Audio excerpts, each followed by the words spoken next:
Ben, take it home. Oh. Yeah, man.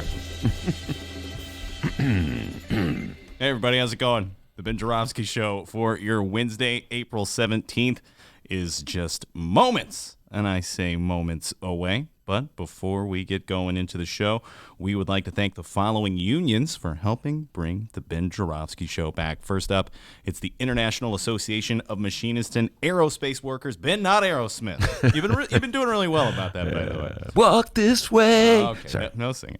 Let's do the Local 126 and District 8, by the way.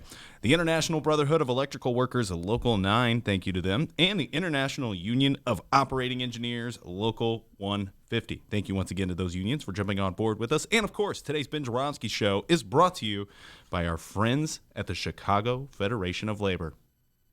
The Ben Joravsky Show starts now.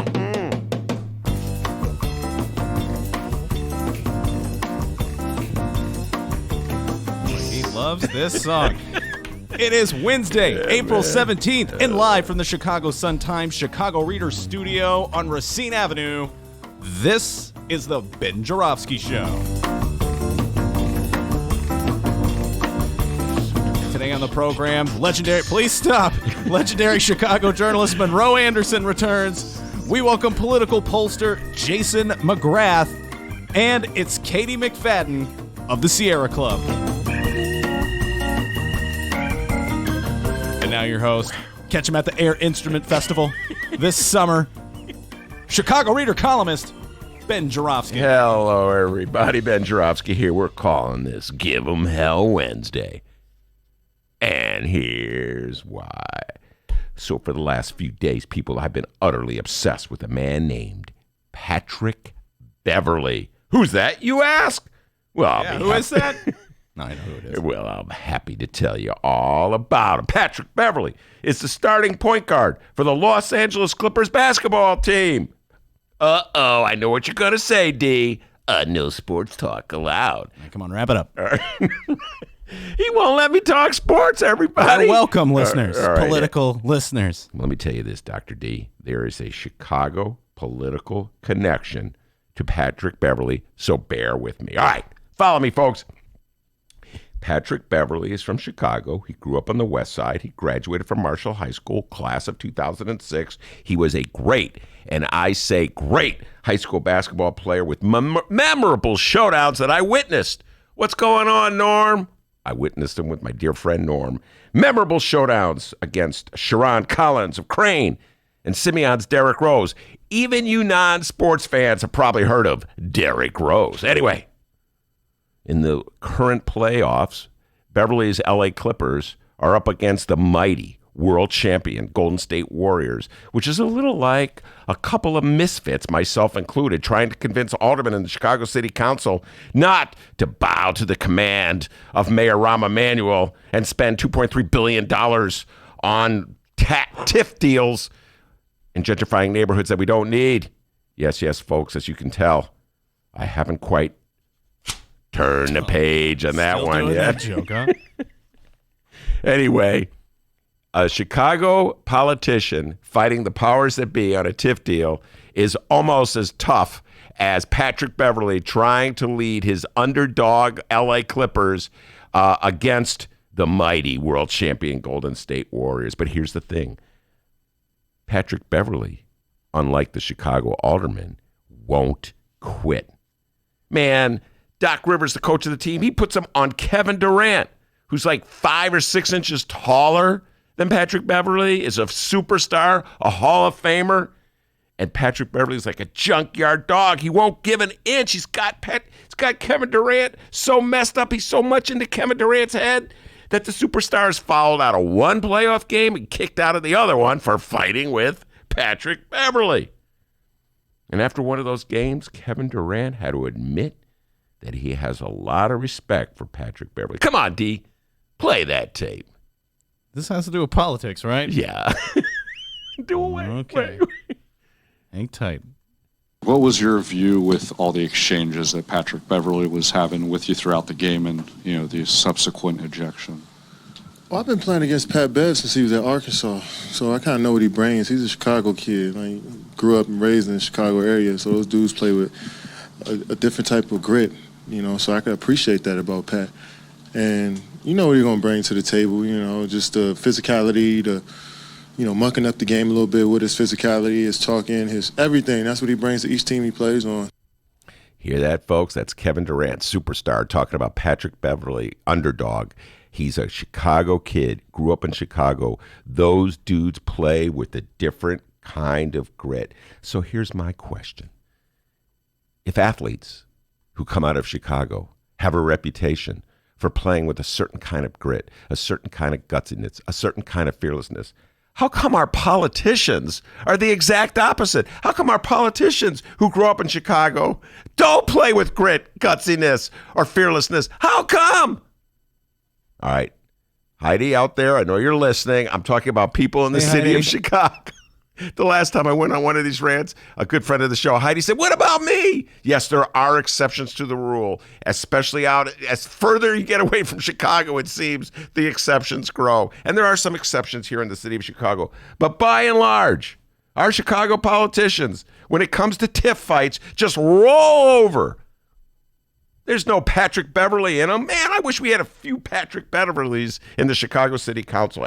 Anyway, happy to report that yesterday, a collection of political misfits called the Grassroots Collaborative, yay, activists, filed a suit to try to overturn the Lincoln Yard deals on the grounds that the community, the gentrifying North Side neighborhood is not really blighted, and TIF deals are supposed to eradicate blight in poor neighborhoods. I would say the response to this is, duh. Of course it's not blighted. That's where Chicago spends most of its TIF dollars, in communities that don't need them.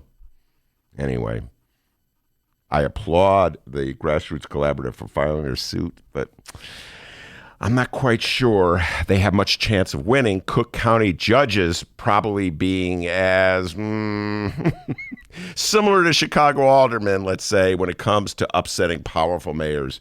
But it's nice to know that the spirit of Patrick Beverley lives on, at least with a few brave Chicagoans. Give them hell, Grassroots Collaborative and Amisha Patel. And the sports talkings right now. We got a great show, everybody. Monroe Anderson, speaking of tough guys like Patrick Beverley, will be in the studio at 1:30. He'll be talking Trump, and we'll probably have to say a few times, the views expressed by Monroe Anderson are not necessarily those of the Vendrosky. What a dirty sailor this guy is. If you ever heard Monroe Anderson interviews, oh yeah, don't let the kids around. And then Jason McGrath will be here, political pollster extraordinaire, and I'll be asking him about, what he thinks in the aftermath of last week's election, or the election that just went down in Chicago, what sort of the political climate here is in Chicago, and maybe get his thoughts on the upcoming Democratic primary. Man, oh man, it is gearing up. I couldn't stop talking about Bernie Sanders on Fox TV, folks. He did pretty good the other day. So we'll have Jason McGrath talking political news. And then Kady McFadden from the Sierra Club will be in the studio talking about the need to have a sane, sensible environmental controls throughout the state, the city, the country, and everything else. So lots of political talk, environmental talk, local talk, Trump talk, Chicago talk, Patrick Beverley from Marshall High School talk. D, you going to let me talk about Patrick Beverley anymore? Got about 3 more seconds. Go for it. Love Patrick Beverley. All right, you're done. Anyway, but before we do any of that, Dr. D with the news. Hey, I'm Dennis. It's the middle of Wednesday. Let's find out what everyone's gossiping about in the national news this afternoon. Big day in D.C. tomorrow. A release of a redacted version of Special Counsel Robert Mueller's Russia investigation report is expected. And also, as expected, our president has a painfully obvious game plan in motion as we speak. Yeah. USA Today reports that Donald Trump has at least a dozen lawyers and staffers lined up to pour through and prepare a rapid response upon the release of Mueller's findings. Each aide will have a designated section of the report to digest and summarize. Officials told the USA Today that the president's lawyers have been developing a, quote, counter report on legal issues involved in the investigation and may release that on Thursday. All right. You say lawyers lined up to read the report when it's released? Yep.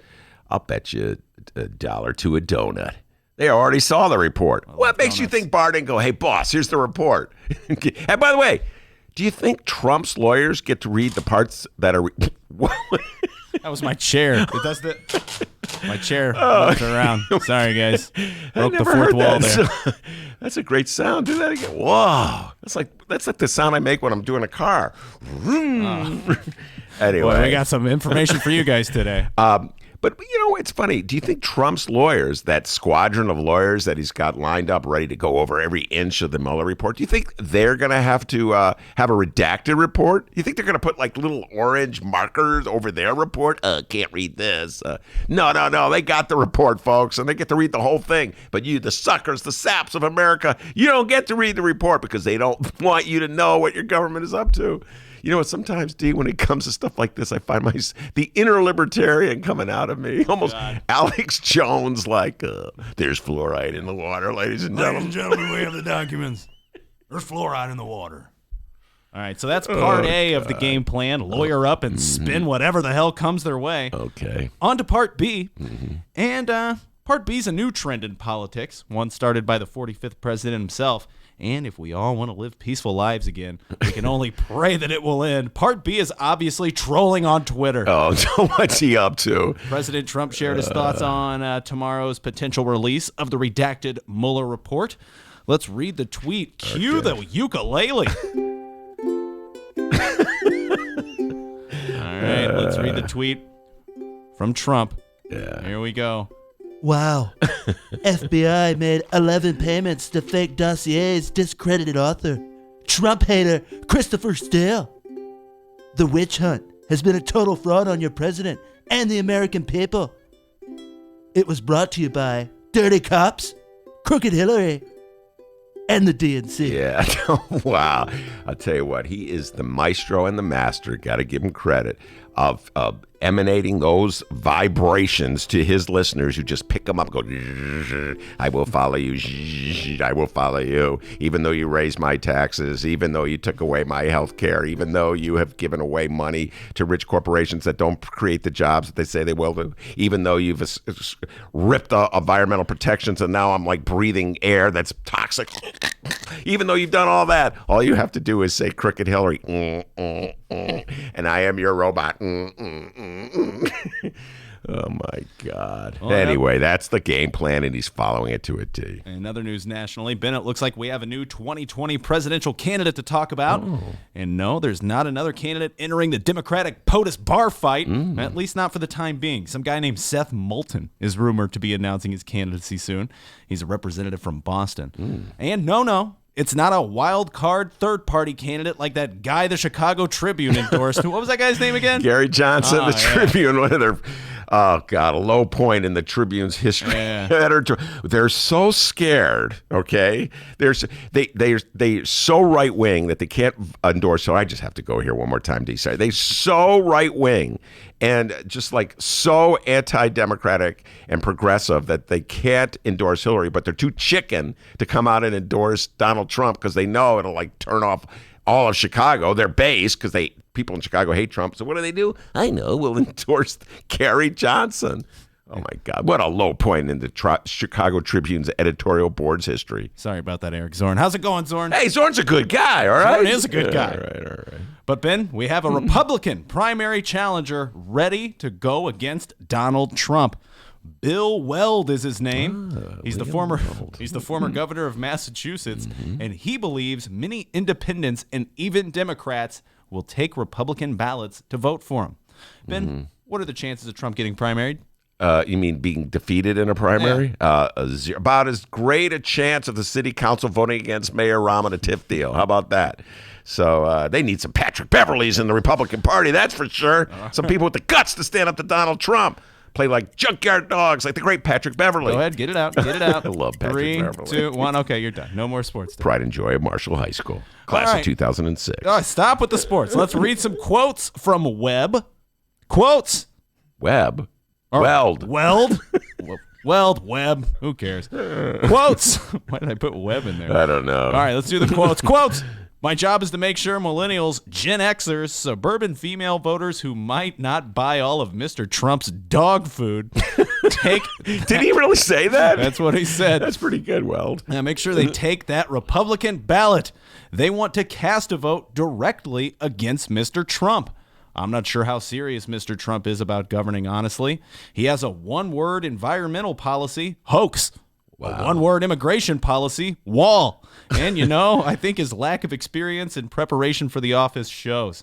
I'm ready to vote for the guy right now. Right now. I'm going to go Sure vote for that? Weld. William Weld. Go look at his website. Maybe Governor of Massachusetts. Why? By the way, I probably would never, ever, ever take a Republican ballot. But that's an interesting thought that he thinks, based on what you just said, that like those swing voters in the suburban areas outside of like Washington or whatever, these are like the mythical swing voters that David Axelrod and Rahm Emanuel are so concerned always about bringing over to the Democratic side. So he thinks he can bring them over to a Republican primary to vote against Donald Trump. I don't know. That's a long shot, especially since Trump gave the wealthiest people in this country a huge tax break. I think, at a certain level, money talks, and people who got that huge tax break of the Republican persuasion probably will look the other way as Donald Trump locks up immigrants who come across the country from Mexico and it separates parents from kids, et cetera. Look the other way about that. By the way, let me just say this. What's that? Great column in today's Sun-Times. Just got to give a shout out to, I got to find it, Phil Kadner, Watching a Nation's Ideals Turn to Ash. Really moving, Tell It Like It Is column by Phil Kadner in today's Sun-Times about our immigration policies, the heartlessness of it all, and how both parties have been barren of ideas how to deal with it, but that Trump and the games that he's playing are really outrageous. Anyway, had to give that shout out to Phil Kadner. Now, of course, we'll keep you posted on these stories as today's program rolls along. By the way, live stream chat room. Where you at? We just got Bruce in there. Oh, Bruce. I love that. Just sent a bunch of emojis. Where you at, live stream chat room? Join us. What do you think about that news we just talked about? Or what do you think of Patrick Beverly? Apparently, we're going to talk about that a lot. Marshall High, 2006. Okay, please stop. Sharon Collins, Crane, 2006. All right, sportsman. You ready to find out what's going on in Chicago and or Illinois this afternoon? I was born ready. Awesome, because coming up after this short little break, we're going to find out what else is news. I cannot wait. This is the part of the day where Dennis plucks that little trick out of his little sleeve. We'll see what it is when we return. At Chicagoland Cremation Options, we are committed to listening, educating, and guiding your family through the cremation process. Whether it is time of death or when planning your wishes for the future, Chicagoland Cremation Options can accommodate you at an affordable price and with great dignity. Avoid funeral home costs with direct access to a crematory for a cremation. Chicagoland Cremation Options, just south of O'Hare, 5 minutes west of Chicago. It's a family-owned business and operated by my good friend, Douglas Klein. Visit it at ChicagolandCremationOptions.com. One more time, ChicagolandCremationOptions.com.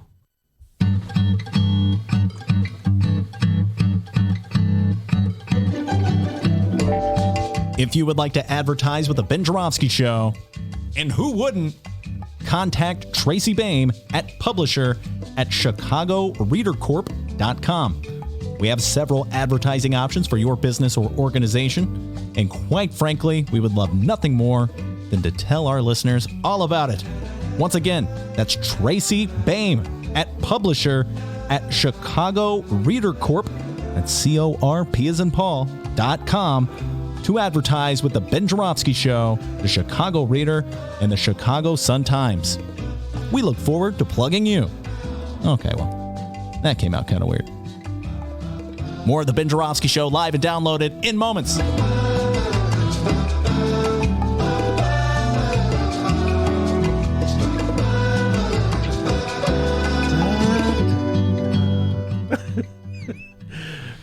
Oh, commercial break over. Stop singing. Oh, I love that song. Welcome back to the Ben Joravsky Show, live from the Chicago Sun-Times. We are indeed live from my beloved Bright One Sun-Times studio. What a beautiful studio they built me right down the hall from the bathrooms, right? Very elegant. When you get here, you just follow the signs to the bathroom and go, to bathroom. And then that when you get around the corner, it goes, oh, by the way, Ben Joravsky over here. Just beyond the bathrooms at the beautiful Sun-Times. Oh, I think you building. created our next tagline. Just beyond the bathrooms, the Ben Joravsky Show. Show. Anyway, it's that time of day. Oh, yeah, that time of day that we love so much where the doctor takes the deep dive in the local news. What you got for me, boy? Yes, we're about to find out what's going on locally. It's time for What Else is News. Move over, Batman and Robin. Get lost, Bert and Ernie. There's a new dynamic duo in town. Oh, my God. It's our Illinois governor and our Chicago mayor. Oh, yeah. More on that in a moment. But first, our mayor-elect Lori Lightfoot, or as Ben calls her when the mics are off, Lincoln Yard Lori. Okay, hold on. I never said that, Lori. Please don't get mad at me. That's Dennis said it. Yeah. I always call you Land of Lincoln, Oh, Lori. yeah, that's what it is. That's what it is, Lori. Unlike our president, Lori Lightfoot is using the internet in a positive way. That's always good. The following comes from the one and only Fran the Woman Spielman of the Chicago Sun-Times. By the way, people, go check out the Fran Spielman Show. If you haven't yet, boy, are you missing out. She has fantastic guests, and she doesn't play around. She's a bulldog, man. She talks one-on-one with the guest, and she gets to it, right? She gets down, man. No, give me the real answer there. Habita. Chicago.suntimes.com. Fran Spielman Show. Every Friday. I think they tape it right here in the bright one. Oh, don't they? yeah. Mm-hmm. Over there's the Ben Joravsky Show by the bathroom. Yeah, if you look over beyond that mountain. Oh, let me get my binoculars out. But usually it's done early, so by the time I'm rolling out of bed, the show's pretty much done. Yeah, no kidding. But unlike our president, Lori Lightfoot is using the internet in a positive way. The following comes from the one and only Fran the Woman Spielman of the Chicago Sun-Times. It's not easy building a city administration out of whole cloth in less than 5 weeks. That's apparently part of the reason why Mayor-elect Lori Lightfoot is asking for help from everyday Chicagoans. Lori Lightfoot, but let's be honest, people working for Lori Lightfoot took to Twitter Tuesday night at 8 p.m. and tweeted the following.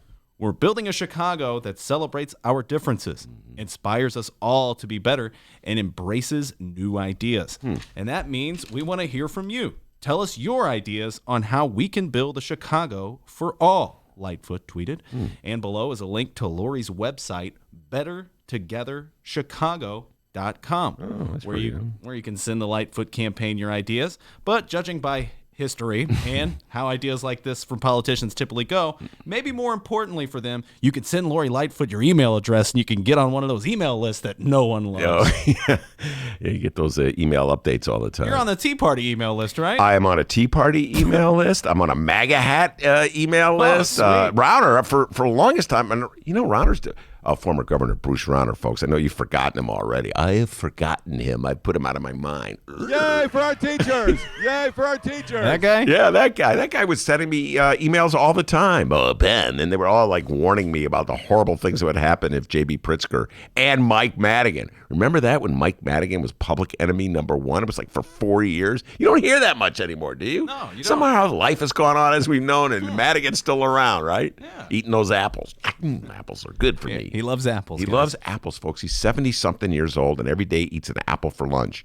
And it's like somehow or other it gives him the energy. It fortifies him to go out and annoy the heck out of Rauner and other rich Republicans. Anyway, I used to get all those emails from Rauner. Yes, indeed. But, maybe I'm wrong about that email theory I had, because this next part's a little different. Back to the Fran Spielman article. Those interested in joining the Lightfoot administration are invited to submit a resume. Ben, I actually sent your resume over this morning. They immediately replied and turned it down. Damn. I haven't had a resume since like the 70s, I want to say. I just never got around to writing it. I tried making my own for you. Lover of the Bulls. Kind of ran out of... lover of Patrick Beverly. Oh, I didn't put that in there. I love Patrick. Did I tell you I love Patrick Beverly? No more Junkyard sports talk. dog. No more sports talk. All right. They are also reassured that the new mayor, who sold herself to voters as a change agent in a change election, does not intend to abide by the slogan that was the infamous title of Milton Rakove, Yeah. University of Illinois at Chicago Circle Campus. Yeah. Professor of Political Science, Milton Rakove, R-A-K-O, V as in victory. My beloved Bulls will do next year, E.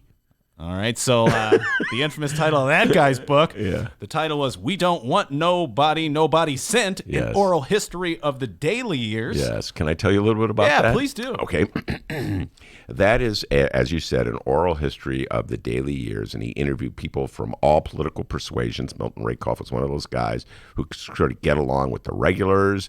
Those are the people who are the Chicago part of the political machine, and the independents. And he interviewed a great political figure in the city of Chicago, and I'm saying this from my heart, Abner Mikva, who was a congressman, a legendary congressman from the south side of Chicago, Hyde Park area, South Shore area, before he moved to Evanston. And Mikva told a story about how when he was a University of Chicago Law School student, he went to the local ward office and asked if he could do some volunteer work. And they said, "Who sent you?" And he said, "Nobody." And they said to him, "We don't take nobody that nobody sent." Did I get that right? Did I get that? Yeah. And that's the story behind it, and that's become a legendary term, a legendary saying for Chicago. Talks about Chicago politics. How you have to know somebody in the city of Chicago. How you have to have that inside connection. How you're nothing unless somebody says, that's my guy." See, I'm like that in the business of radio, D. All right, if I go, "Hey, D's my guy," doors open everywhere for you, all right? You're welcome. Never thanked me for that, by the way. No, that's right. It was the reverse here. Yeah, remember that free chicken sandwich you got because of me? No, I don't remember any free chicken sandwich. I got a free chicken sandwich? Okay, I'm lying. All right. Okay. Anyway, he got me a job, and then I got fired. But anyway, let's move on. Good times. All right, so I have Lightfoot's website open, bettertogetherchicago.com. Oh, all right. The live stream chat's moving here. Our friend Steven weighed in. He put at Circle Campus. Wow, showing your vintage there. And then he put literally old school. Yeah. First of all, Stephen, who else knows about Circle Campus? You must be kind of old school yourself. But yes, you're right, Stephen. I remember the day they called it Circle Campus. And you know why? Because it was like a circle. The campus was like a circle. Oh. Hence the name, Circle. I still call it Circle. And they look at me. By the way, we I just want to say we had the graduate students from UIC Chicago, so it's UIC Chicago or Circle Campus, if you will. They settled their dispute, and now I hear that the faculty itself at the University of Illinois Chicago, or Circle Campus, if you will, is talking about going on strike. So come on, state of Illinois, get your act together. This is an important institution in the city of Chicago, and you shouldn't have its faculty members going on strike. Anyway, So yes. I have Lightfoot's website open, bettertogetherchicago.com. Ben, what the hell? What do you say we fill this thing out and give Lori Lightfoot an idea or two? All right, let's go. Well, let's try this. So I got it open here. I filled out the top portion already, asking for our email address. By the way, we never mentioned this. If you want to email us, Benny J Show, BENNY, the letter J, show @gmail.com. That's our actual email address. Send us something. Okay, yeah, send us emails. Whatever you want, you know. But okay, so I got Send that. us memes. Oh yeah, there we go. Memes through email. Yeah, memes. Interesting. So I got this open here. I put that in there, BennyJShow@gmail.com. And I have your neighborhood filled out in here. All right. Now it's asking us to select the topic for our idea. Okay. All right, Ben, you pick one here. Our options, let me look, are public safety and accountability, transportation and infrastructure, arts and culture, good government, housing, business, economy and neighborhood development, health and human services, youth, and finally, general/other. General/other. I'm going to go with, wait, there's one on development? Business, economy, and neighborhood development. I'm going with that one. Oh, come on. Ding, ding, ding, ding. Oh, there we go. Wait, no. Yeah. Ding, ding, ding, ding, ding. That's the one I'm going for. There we go. All right. Awesome. Okay, now what do I do? I had a feeling you would pick that. All right. So it's called, what is it? I'm writing it down. business, economy, and neighborhood development. Hold on. Business, economy, and neighborhood. Man. Let's keep these people entertained. Buddy. All How right, about that? Denno. Ben writing. Okay, there we go. You guys entertained or what? Okay, I got it. All right, so we got that here. All right, so it says Tell us more. Okay, Ben, it's time to submit our idea. Okay. I'll try to write this down as you go along here. Go ahead, let it rip. Let's hear your idea. Follow along. You know, I like to think that this is perhaps the most important topic in the city of Chicago, because really what they're talking about when they talk about neighborhood development, they're talking about the distribution of money. They're talking about carving up the pie. And the way we distribute money in the city of Chicago, the way we carve up the pie is to favor one neighborhood or a certain select group of neighborhoods over every other neighborhood in the city. Slow down. I'm trying to write this. Oh, sorry. Neighborhood. Sorry, man. Okay. Did I tell you about Patrick Beverly from the West Side? Oh, sorry.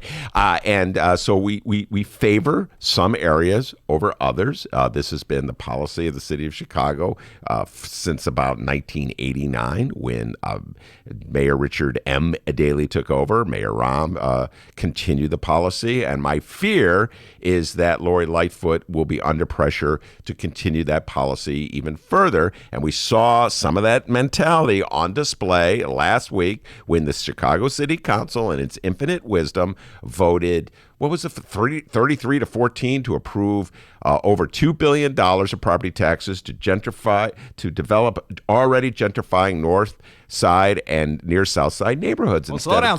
I'm writing this here. Okay. Mentality, display, $2 billion. Okay, go. Okay, and so instead of spending that money fairly, distributing it throughout the city so that we can do the things that we really need, like in economic development, like fixing streets that are falling apart, fixing viaducts that are falling apart, fixing train tracks that are falling apart, cleaning up old factory abandoned areas, maybe rebuilding schools, doing things that would help ordinary neighborhoods and working class people.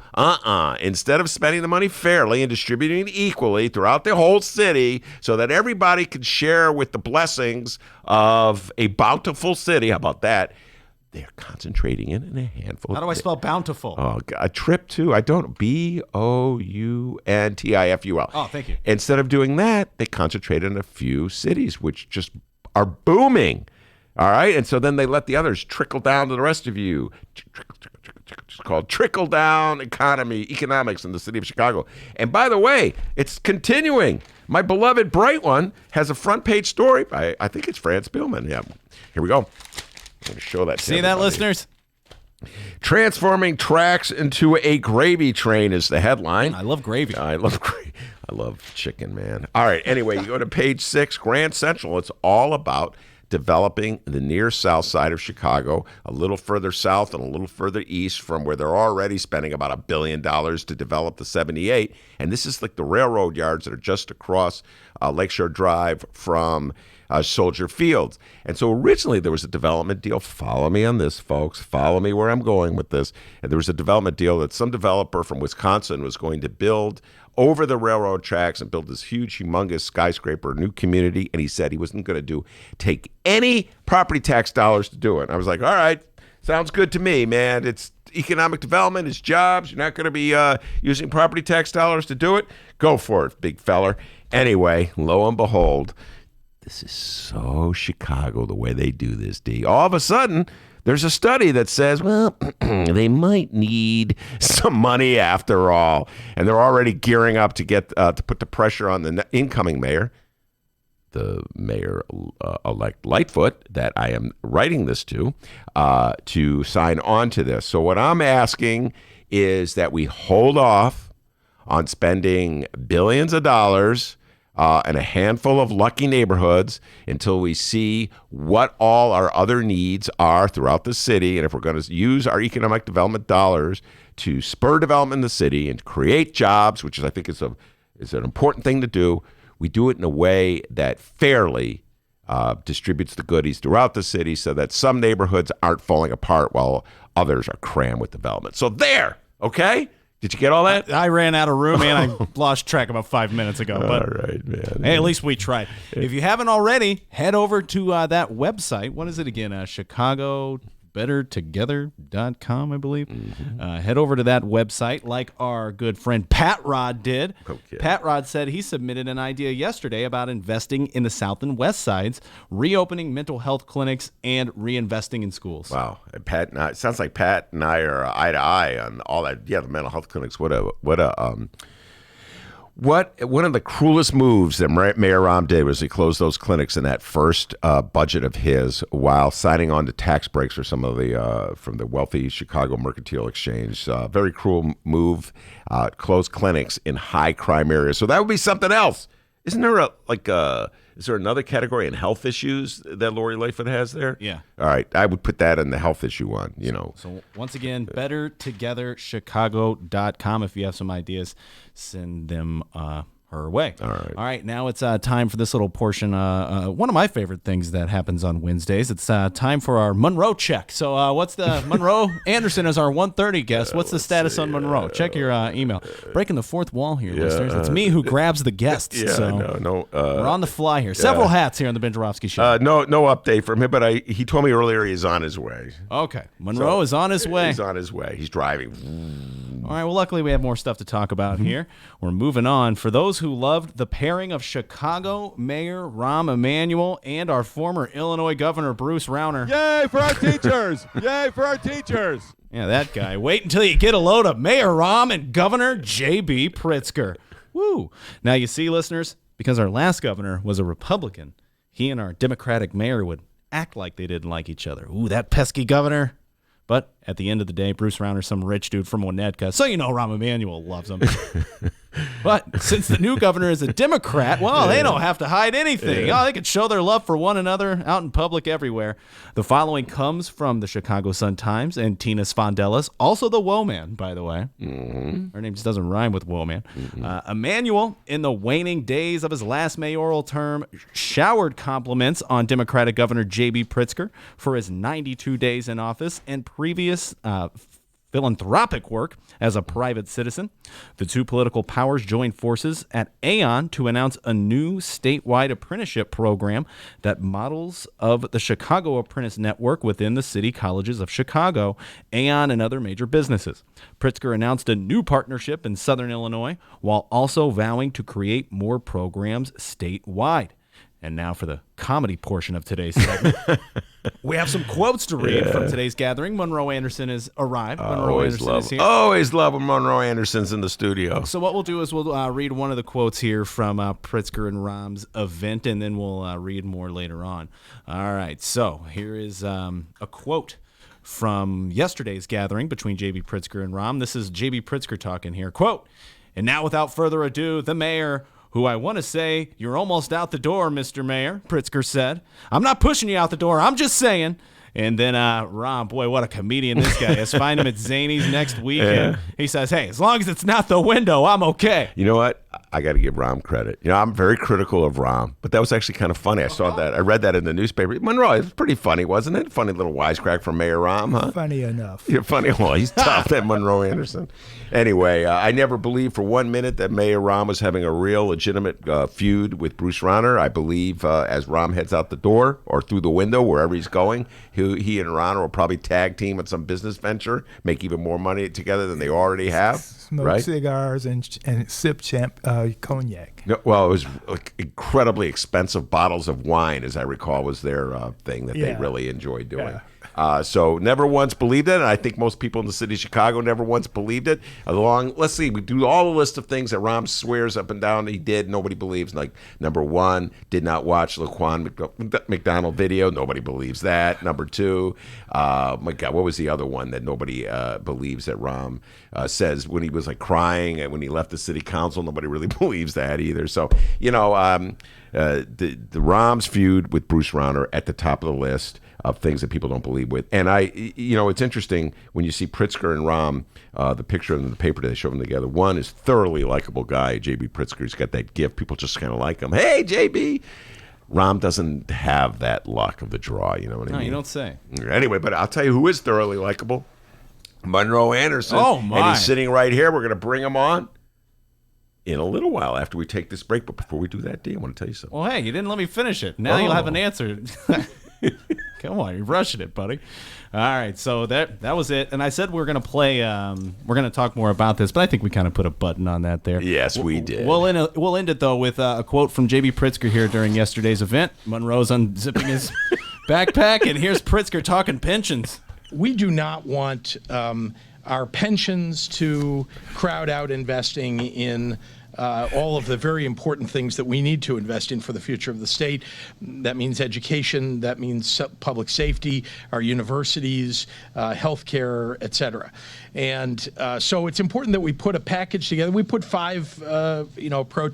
five-pronged approach out there to make sure that we're addressing it comprehensively. And I know people want to focus only on one aspect of that, but it really is designed to bend the cost curve going forward. No, listen to that guy dance. Yeah, he is dancing. He's trying to get people to take a look away from the money that he's going to be raising through taxes to pay for the pension obligations that we've been ignoring all the years. And I noticed he didn't say on that list handouts for Lincoln Yards. Notice he said, we have all these important issues that people care about, education, public safety. Didn't mention handouts for Lincoln Yards. Anyway. Nope. But now, just like that, you're now in the know of what's going on in Chicago and Illinois, and now you will have an answer the next time someone asks you, hey, what else is news? Let me tell you something. Tell me. It's something that the great Patrick Beverly from Marshall High School, class of 2006, agrees. Hurry up. Something that Patrick Henry, give me liberty, give me death, and Patrick Jones, a kid I went to high school with, they all agree. You did a great job. Give yourself a raise, taking out a petty cash. We got Monroe Anderson sitting here ready to talk Trump. We'll be right back.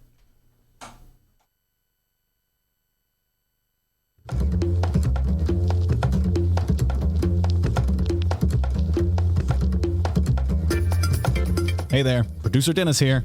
Thanks for finding and listening to the brand new Ben Joravsky Show.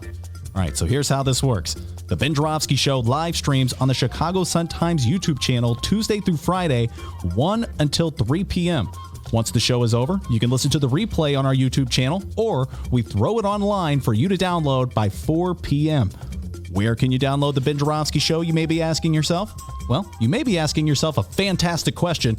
You can find previous Ben Joravsky shows and guest interviews through several outlets.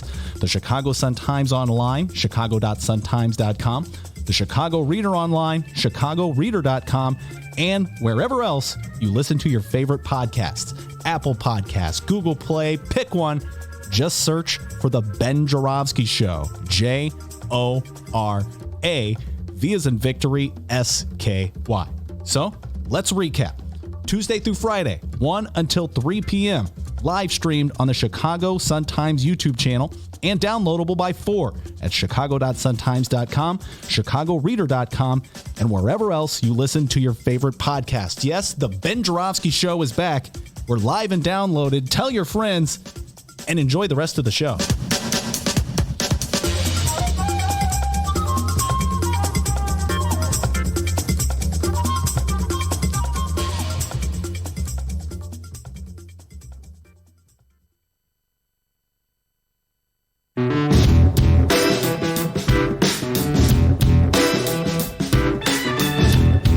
Welcome back to the Ben Joravsky Show, live from the Chicago Sun-Times. Yes, indeed, we are live. Monroe Anderson in the studio with me.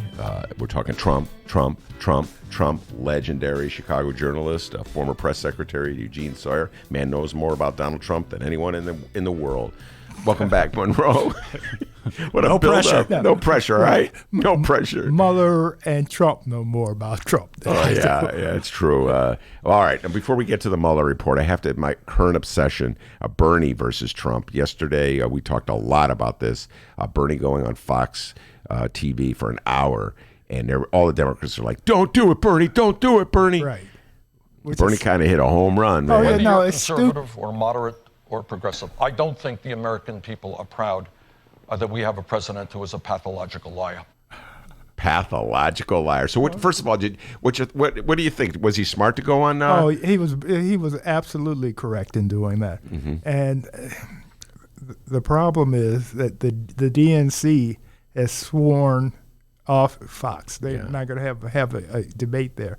I think that's nuts. You know, true Fox Cable News is also known as Trump TV. Mm-hmm.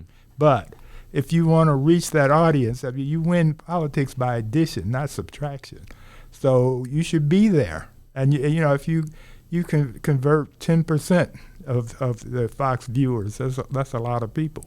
10%. Yeah, that's the swing vote. I think there is swing vote within the There Fox. is, and the other thing is, those people who watch Fox, that's all many of them watch.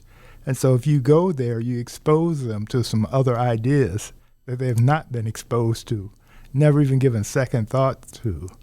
And it may not change their minds immediately, but it could before Election Day. We have a pollster coming in after you, Jason McGrath. I'm going to ask him that. Are there Trump swing voters among the Fox viewers? Now, when you talk of Fox, I think of Fox as ideologues firmly in the Republican camp, built a political empire or media empire by dedicating their news. That was Roger Ailes. Roger Ailes. Now, he is no longer with us. No. Why do you think Fox agreed to have Bernie come on? Well, it was their news segment, and believe it or not, some of the news people are actual news people. People have a hard time believing that, but no. You see, what we think about is Hannity and all the crazies in prime time, who are, Hannity is an advisor to Trump. I mean, literally, they talk every day, and he does what Trump wants him to do. Trump does what they're a couple. Yeah. Brett Baer is a real journalist, and so he saw an opportunity, and so he invited a mixed audience, which really upset Trump because Trump is used to rubber stampers. Right. He's used to an audience that's similar to our city council approaching a TIF deal. Yeah, rubber stamp it. But you're absolutely correct. That audience, this is the part that we were talking about so much yesterday. They responded so enthusiastically to so many of the things that Bernie said. Right. My initial response, Monroe, I have to admit that this skeptical Chicago observer has thought, Bernie packed the crowd. Right. But you're telling me that audience was picked by Fox and it was mixed? It was picked by Brett, and it was mixed. He had Trump supporters, he had Bernie supporters, he had different ethnic groups. I mean, it was not your typical Trump rally crowd.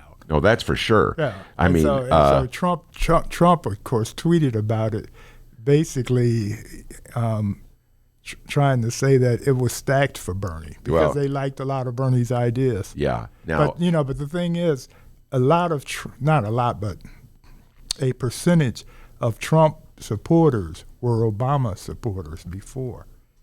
Which seems very strange, but the thing is, those people want economic justice, basically, which is what Trump promised, but has not delivered on.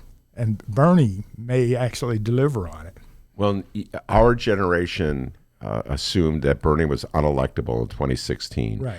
And you and I have had this conversation many times. Monroe has admitted he voted for Hillary Clinton over Bernie in 2016. He doesn't duck and dodge that one. He's very open about it, largely on the grounds that you felt that Bernie was unelectable. There was no way this country was going to elect a guy who looked like an absent-minded professor. Well, it wasn't for that reason. If the right-wing echo machine was able to turn Obama into a Kenyan Muslim, then just think what they could do to a social democrat. I mean, every political ad would have had a hammer and sickle. Yeah. and back then, 4 years ago, a long time ago, a different world. That would have worked, but things have changed dramatically. Well, I'm not sure anymore that things would have worked this way in 2016, but let's put that aside. Let's put the Bernie-Hillary debate aside. Yeah. Have you changed your view, and do you now view Bernie Sanders, Democratic socialist, lifelong lefty? Go back to the 70s. There's footage of him with Noam Chomsky, footage of him talking about the Sandinistas, footage of him being a lefty in all his leftyhood, his whole life, unabashed, unashamed, doesn't try to duck and dodge it. He is what he is. Do you think that prototype can be elected president of the United States? Yeah, maybe. I'm not convinced yet, but we're definitely moving in that direction. I think what Bernie has going for him is he's authentic. But he is what he is. Yeah. He is what he has been. And Trump is such a fake that, and there's also this opposite theory in politics. If you have one type of person president, then you get somebody completely opposite the next time out. Yeah, that's true. That's Obama, like Trump. Bush, right. yeah. Bush to Obama to Trump. Right, exactly. So the next president would be you. Monroe Anderson for president. I got to go sign up. I forgot to register. Is it too late? No, you can jump in. Right. Pride and Joy, Gary, Indiana. Right, exactly. Right. Well, South Bend is just down the road from Gary. Buttigieg. Yeah, right, exactly. And I think he may be the guy. So, all right, now this is something else we've talked about in the past, but you're here. I got to ask you. Yeah. In 2016, Bernie really did not do well, to put it mildly, with black voters. Right. And you cannot win the Democratic primary for president without getting black support. You cannot do it, Monroe Anderson. No, you cannot. So in your opinion, has he repaired his relationship with black voters, or is it pretty much the same what it was in 2016? He's trying. And it wasn't so much that he had done anything to alienate black folks, but he just ignored them. He put them in this leftist trap or characterization where it's the workers versus the whatever. Black people are automatically with the workers. Exactly right. It's things that black people don't care about. They care about black issues, not left-right issues or communist versus social. They're not into that. Yeah. Overall, obviously there's exceptions. It's not a monolith. Right. But if you talk about a group think, black people, we have our own issues that are overwhelming, and the white privilege arguments don't quite fit. Okay, so Bernie now. Well, you're speaking as a baby boomer. When you say white privilege, that's a millennial argument. White privilege is a very prominent, profound millennial. You're speaking as if you talk to your sons, they may have a different point of view about white privilege. No, do you agree with that? They did, but life is teaching them things that I didn't bother to teach. They're discovering, man, there is discrimination out there.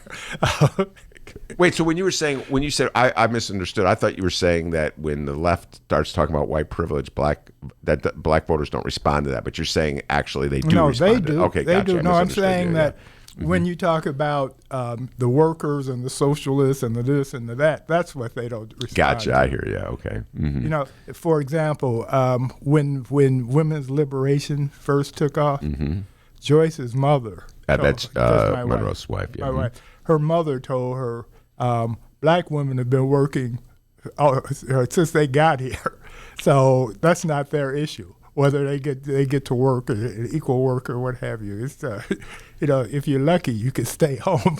A different perspective, exactly. To put it mildly. Exactly. The other thing, and we're on a tangent here, but I love talking this stuff. The other thing, of course, is that the Clintons had put in a lot of time in various black communities throughout the years since Bill was governor in Arkansas back in the day. Right. Is there anybody? And plus you had God. The novelist, I'm blanking on her. Oh, Toni Morrison. Toni Morrison, saying that Bill was the first black president. Did you buy that? Well, she people misunderstood that. Okay. She wasn't saying that he was black. What she was saying was that he had some of the same handicaps that many black men have to overcome. A single family, mother raised, poor. Etc. So she was speaking metaphorically. Yeah, exactly. People are so literal-minded in this country. They took him literally, yes. Her literally. And she cleaned that up. Yeah. But then he went on Arsenio Hall's show and played the sax. So he did the sort of things that a lot of black people thought that he was cool. Yeah. And then, of course, when the Republicans tried to oust him in the 90s, he was the beneficiary of so much black support. I remember that the most consistent Clinton loyalists from the 90s during that time were black voters. All right, we've gone far afield, but clearly Donald Trump views Bernie Sanders as a threat, Monroe Anderson, because he went on a Twitter rampage. Exactly. Well, because the thing is, the ratings were high, the attention was high. In fact, the ratings were the highest for any political gathering so far in this time period. And that's his station. Trump thinks of that as his house, and Bernie went into his house and took it over. Yeah. And so he is not happy. And what it does is it also shows that he's not as impenetrable. His circled wagon is not as impenetrable as you might think it is. There are weaknesses there. Oh, yeah. Well, clearly he's trying to attack Bernie. He gave him a nickname already. So they call him Nutty Old Bernie or whatever he's calling him. Crazy Bernie. And he gave a nickname. He felt he effectively undercut Elizabeth Warren's campaign by giving her a nickname, Pocahontas. Right, and he did that with the Republican candidates. Yes, he did that. Except Bernie didn't fall for it so far. He didn't come back with something because again, Bernie is Bernie. Yeah.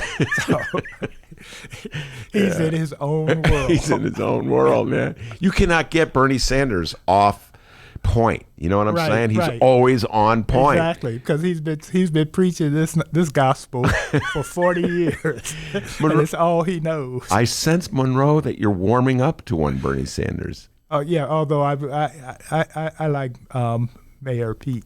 He's now. What do you like about Mayor Pete? It's not that I have anything against him. I don't know that much. What do you like about him? He's cool. I mean, he's cool under pressure. Not only does he have charisma, but he's poised and he has issues.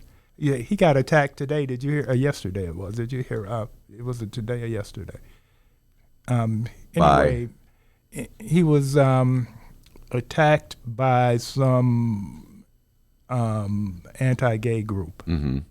I did not hear this. He was doing a rally, and they started talking about. He was talking about his husband and their relationship and what have you, and this guy in the audience started talking about remember Sodom and Gomorrah. Started yelling it out at him. Yes. Yes. How did you handle that? He poised because the guy had done it at another. What they're beginning to do is follow him around. Now that he's getting some following and money. So what he did was he stopped and didn't say anything. And the crowd started chanting, Mayor Pete, Mayor Pete. And then he speaks up very calmly. And he says, he says, well, whatever my shortcomings, this is an exact quote, but pretty close. Whatever my shortcomings are, my God will determine that. But in the meantime, to the crowd, you get to vote in the Iowa primary. He's in Des Moines. Yeah, he's in Des Moines. Yeah, okay, he couldn't be there. People make Mayor Pete is Pete Buttigieg. He's the mayor of South Bend, Indiana. He's pretty much everything that Bernie Sanders is not, at least demographically. He's 37 years old. Right. He's millennial. As he points out, he's going to be Trump's age in 2054. That is so deep. The notion if he were elected, I mean, it really would be erratic. You talk about electing different types. Right. I mean, just in every sense of the word, it would be a different type. Exactly. And I find this extraordinary, Monroe. I saw the poll that Bernie's been tweeting out or texting out or what have you, where he is 29% number one among Democratic voters. Yeah. Biden is 24. And Mayor Pete's in third place, I want to say. Yes. Somehow or other, the mayor of South. Listen, man, I'm so old. 102,000 people. 102. Monroe. The only thing I think comparable I have in my lifetime is, and it's your lifetime too, because you're an old fogey like me. Yeah. Jimmy Carter in 1974 emerged from the post-Watergate haze where people were just so disgusted with politicians as usual, and was the Democratic nominee largely because he was everything that Richard Nixon was not. Came from Georgia. You know, and he was the governor, one-term governor of Georgia, and it's a similar thing that people said, we'll turn to somebody who seems so unlikely. Yeah, well, the Republican was challenged, too. There's a challenge. I'm trying to, you talk about in 76? Yeah. It was Jerry Ford was the, right, and he was challenged by Ronald Reagan. Right. And, that's the other thing with Trump. He has a challenge. Well, all right, William Weld, former Yes, governor he has of... a challenge. And in modern times, no president has gotten reelected when challenged, when he has a challenge. He challenged in a primary. How much of a threat? No president. Is that right? None. I'm going to have to think about this. No, none. I'm thinking in modern times. Okay, Right, in modern times. I'm Yeah. talking about since the CV days. Yeah. All right. So, how much of a threat do you think William Weld is? We were talking about him earlier in the show. He's the former governor of Massachusetts, and the Democratic. In terms of Republicans, he is what you would call a liberal or a moderate. I mean, where the Republican Party is now. Right. Anyway. Well, actually, he's human. Yeah, he's a human being. Yeah. So, how much of a threat do you see him to Trump? I think he's going to take Trump out. I think. Oh my God! I think he's not in terms of winning. Yeah. But he's going to ruin whatever. And I think Trump's chances of being reelected are slim to none. All right. By the way, I have to say, pollster Jason McGrath has joined us. We're going to bring him on a little while because political junkies are in this room. Monroe Anderson, Jason McGrath. I'm just going to let Monroe talk a little bit more, and Jason can absorb this and come up with his thoughts on this. You think that William Weld, the former governor of Massachusetts, he's at 3% right now in the among Republican voters. Yes. You think he's a serious challenge to the nomination? I think he will be, because there are many Trump voters, and I'm glad you have a guy who really knows what he's talking pollster, about. Yeah.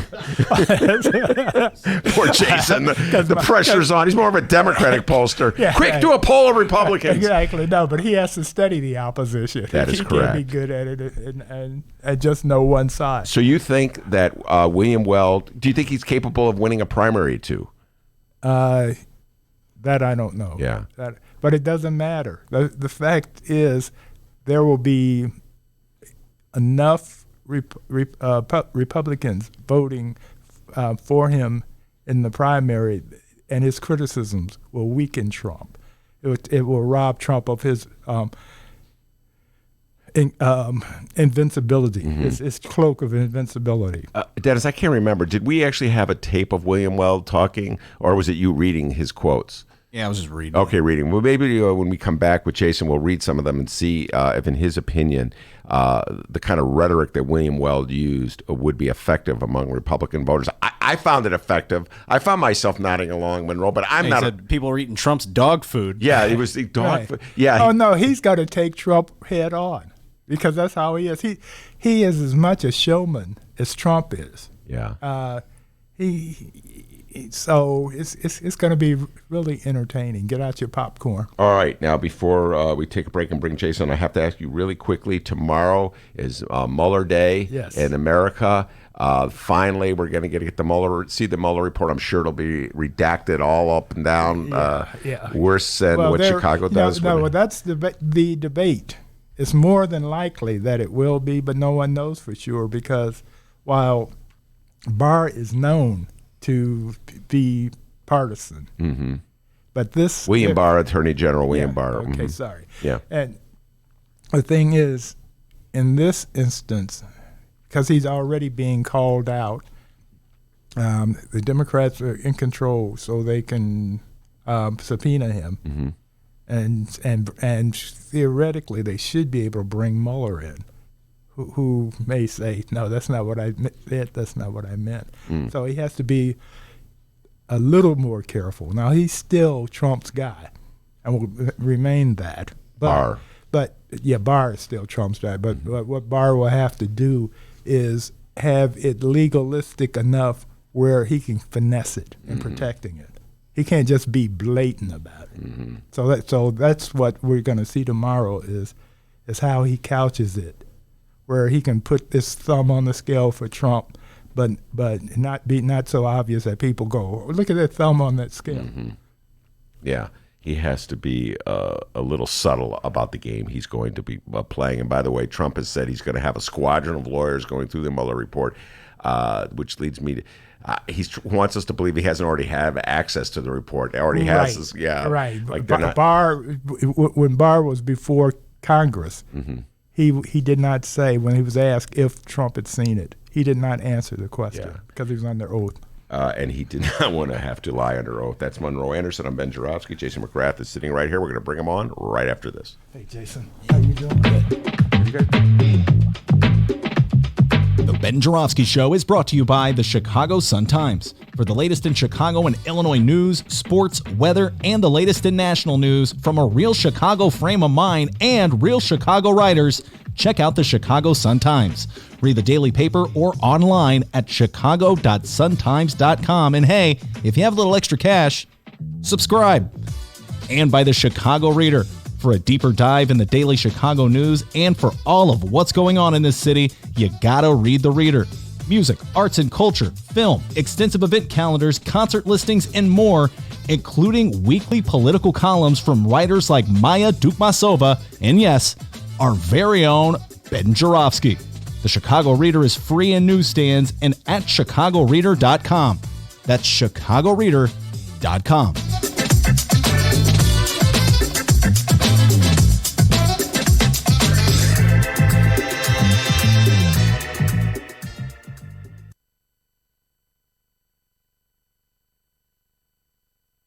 Hey everybody, Producer Dennis here. Hour number 2 of your Ben Joravsky Show for Wednesday, April 17th is moments away. But before we get going into hour number 2, we would like to thank the following unions for getting together and helping bring the Ben Joravsky Show back.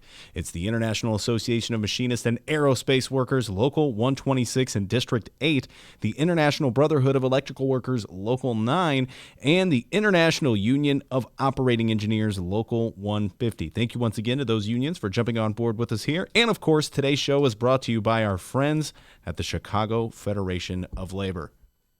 Hour number 2, let's go.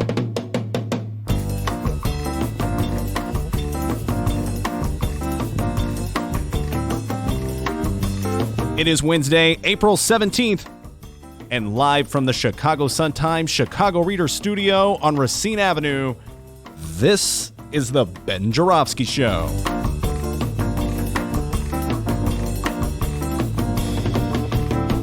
In this hour of the program, it's Kady McFadden of the Sierra Club, and he's a poll man, political pollster, Jason McGrath. And now your host, well, he's an old man, Chicago Reader columnist, Ben Joravsky. Yes, indeed. Kady McFadden on her way. Jason McGrath here. We twisted Monroe's arm. He's sticking around. We're going to pick Jason's brain, get him talking about Trump, Bernie, Democrats, Republicans, and he was Lori Lightfoot's pollster. We'll talk about sort of the psyche of Chicago voters as we head off into 2019 and the Lori Lightfoot era. So we got a lot of political talk with Jason McGrath and Monroe Anderson. And Kady McFadden's on her way from the Sierra Club. Always love having Kady on the show. Before we do any of that, D, you got an update for us? Absolutely. Some quick updates here. First off, we are only 8 likes away from our next caption contest on the Ben Joravsky Show Facebook page. Head over to the page now at Benny J Show, Benny, the letter J, Show. Ben, spell that last name for him. Jorav as in victory, SKY. Head over there. Like I said, 8 likes away from the next caption contest.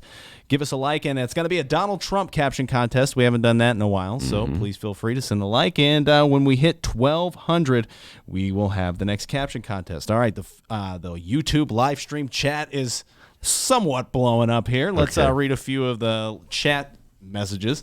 First off, Steven, he's left us like 80 of them here. We always appreciate it. I'm going to find a good one that you said here.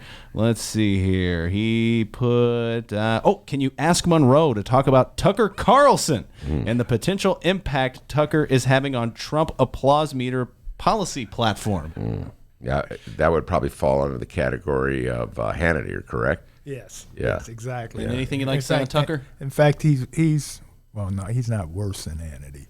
They're two peas in a pot. Those guys are. There are quotes from Tucker saying misogynistic things, racist things. he's perfect. He's a perfect spokesman for Trump. Mm-hmm. All right, earlier we played a moment between J.B. Pritzker and Mayor Rahm Emanuel, and it was a little event they had. They were giving speeches, telling jokes about each other. Oh, they're having a great time. Stephen also asked, did Rahm tear up like he did in city council last week? He saved those tears for the council farewell. And finally, Kyle says, I don't know. I wonder if Weld is just going to be a punching bag and is just going to end up being there for taking jabs. All right. Now, that's a perfect transition. Thank you very much, Dennis. Jason McGrath, first of all, thank you for coming in. Welcome to the show. Glad to be here. Thank you so much. And you've been on our old show via phone, but it's the first time you've been in studio, so I appreciate you coming by. Lovely studio. Yes, beautiful. Lovely little studio they built here. Not bad, right? Not bad. All right. There's so much I want to ask you. You're a pollster. You are Lori Lightfoot's pollster. So before we get into some Chicago stuff, your thoughts about the state of Chicago psyche. Let's talk just that William Weld. Monroe and I were talking at length about William Weld, the former Republican governor of Massachusetts, announcing that I either is definitely going to run against President Trump or might run or is considering it. Do you think he can have an impact in the Republican nomination process? No. No, not really. I think that the Republican primary voter is a Trump voter.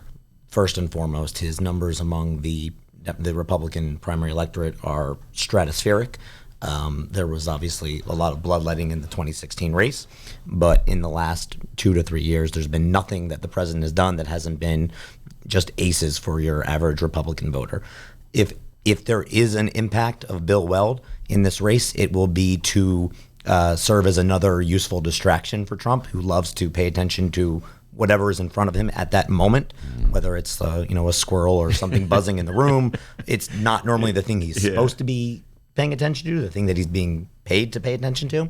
So, as a Democrat and as somebody who is interested in taking back the White House, every day that he's focused on Bill Weld polling at 3% or 4% is better than him going after Elizabeth Warren or Kamala Harris or somebody else who he really should be worried about. Yeah. Well, let me ask you this, Jason. I'm sure you heard me point out that no president in modern times who has been primary went on to win the general.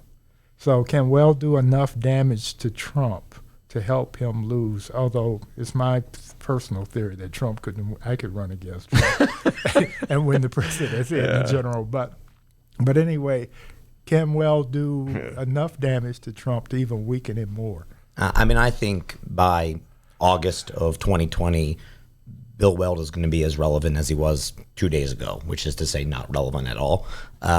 People are going to move on to what really matters, which is whoever the Democrat is versus Donald Trump. Donald Trump, Donald Trump, Donald Trump. That's really the only thing that seems to matter in any of the coverage, in any political conversation in the country, whether it's here in Chicago or anywhere else. I think you're absolutely correct with that. I was doing a little trick here. Presidents of my lifetime who were primaried and lost. I can only think of LBJ and Jimmy Carter. George H.W. Bush. George, 92? Pat Buchanan, right? Yes, very good. How did I forget Patrick Buchanan? You got to bring more nerds into the studio to help you out. Jason McGrath knows his stuff. You're right. Patrick Buchanan ran him out of the right, and he gave that passionate speech at the convention. They let him get it. He looked ridiculous doing that.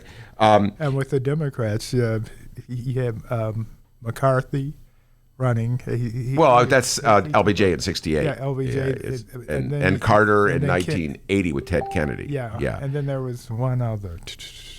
I think that's it in terms of my lifetime. All right, now, Jason, here's the other thing we were talking about. The prototypical swing voter. Rahm Emanuel and David Axelrod talked about this in the past when they were putting on their political geekdom hats. The prototypical suburban swing voter, and the Democrats have always had traditionally sort of run their national campaigns trying to win those voters over, sometimes at the expense of their base. But the idea is if you get those swing voters, like the Maryland swing voter, the Virginia swing voter, you will win as a Democrat. In fact, there's a notion that the Democrats have to do that to win at the presidential level. So do you think William Weld's candidacy could hurt Trump with those voters? I think those voters, those suburban voters, those highly educated, typically white suburban voters, people in Sean Casten's district or Lauren Underwood's district, they're mostly gone for Trump. What I'm trying to figure out, and what we're all trying to figure out in 2020 when we talk about who the swing voters are, is, is it that suburban voter that's historically been Republican but switched over to 2018? Are they going to move back? No, they might move back for Republicans, probably not Trump. And if they didn't vote for Peter Roskam in 2018, they're not going to vote for Donald Trump in 2020. I'm personally more concerned about the Obama-Trump voter, who looks different, who is more likely to be blue collar, who is more likely to be union, who is more likely to, live in the upper Midwest, Michigan, Wisconsin, parts of Illinois, Iowa, places where Barack Obama. I work a lot in Iowa, and the 1st congressional district of Iowa is a place where Obama won by, I want to say, 12 points in 2012, and Trump won that district. Dave Loebsack is retiring from Congress in 2020. Donald Trump, that's a blue district. Donald Trump won that district. Yeah. A lot of this has to do with, and this is one of the, people ask what happened with the polling in 2016, which was by and large actually quite good, but the misses were based on educational attainment. Historically, and I don't want to get too far in the weeds, but historically, there were a lot of things that would determine people's vote. Race, in some respects, age, gender, things that were somewhat correlated. Educational level was not as correlated. That has changed dramatically, to the point that right now, if you look at the top, and I'm going to speak broadly, but if you look at the top 50 best educated congressional districts in the country, I think Republicans hold like 3 of them right now, and we're gunning for them because it has really become a big deal. Like this was Illinois 6, this was Minnesota 2, this was the Pennsylvania suburbs, this was the Philadelphia suburbs. These are places that have historically always voted for Republicans, very well educated, high income levels, and they're gone by and large, and there's just remnants holding on for the Republican Party. And so Monroe alluded to this earlier, and you just picked up on it. I find this so hard to comprehend, and this is where I was so wrong in 2016. Obama voters who went for Trump. Monroe alluded to that earlier. You just picked up on it, Jason. Let's talk about that a little bit. That's where I was so wrong in 2016. I'm not a pollster like you. I don't get to see the numbers break down. I just found it so difficult to believe that a voter who went for Barack Obama in 2012 or 2018 can turn around and vote for Donald Trump, a Donald Trump type, in 2016. It's the money, stupid. Really, it's about their poor whites have not done well in the past 20 years, and they were very frustrated. If you remember, close to the end of the general, when we were going into the recession, big time, McGahn screwed up on the answer to economic issues, and Obama sounded like he knew what he was talking about. So that's why I think they You mean okay, McCain? That's McCain. McCain. Sorry, Yeah, McCain. McCain. John McCain. Yeah. He didn't have a good answer for the economy at all. Obama did. So they took a chance on Obama. The economy got better, but it still didn't impact them. And it hasn't really impacted them now. In fact, things are getting worse because pretty soon we're going to have automated buses and trucks. So truck drivers and bus drivers are going to be out of work. Do you see it the same way, Jason? Yeah, we did. So we've done so many focus groups over the last few years with those types of swing voters. And one of the things that seems clear is that you and I and I think most people who are paying attention can tell that he was selling a load of BS to people, but he was talking to them. Yeah. And he was looking at them, and he went to where they lived, and he felt like somebody who at least was trying to make a connection. And I would compare him to Barack Obama in that one respect. And I think if you were looking between the brand of the Democratic Party in 2016 and the brand of the Republican Party, somebody was talking down to people in their perception. I don't think that's really what you talk about Hillary doing. Clinton. Yeah, I don't think that's where she actually was, but the perception was baked in that the Democrats and the elites, and Trump did a great job of fueling this, were talking down to people, to working people, and Republicans were talking to them and listening to them. Now, they were lying to them, but look, would you rather be talked down to or lied to? I think a lot of people would rather be lied to, because at least you don't find that out till later. what a choice. But yeah. Right. Well, yeah. All right. Not the greatest choice. So Monroe and I have already been talking about this. I'm utterly obsessed with this at the moment. I have obsessions that come and go from time to time, Jason. By the way, I just have to point out, Jason McGrath is wearing a Philadelphia 76ers. Is this just because you like the look of that hat, or are you actually from Philadelphia? I'm from Philadelphia, and I trust the process, and we're going to beat the Nets and hopefully go and eventually play the Bucks. I can't wait for that. All right. Well, Dennis has already said I've used up all my sports talk. All time's up, buddy. Maybe like 5 seconds. Go ahead. 5 seconds. Real quick, if the Bulls get Zion, though, maybe I can. All right. Okay. Yeah. Please get Zion. Sports time over. All right. Anyway. All right. So my other obsession, other than basketball, is Bernie Sanders and the performance he did on Fox TV the other night, which really stunned me. It stunned me so much, as I keep saying, people, the cynic in me, Jason, thought that Bernie had packed the audience. Trump obviously agrees with me on that point.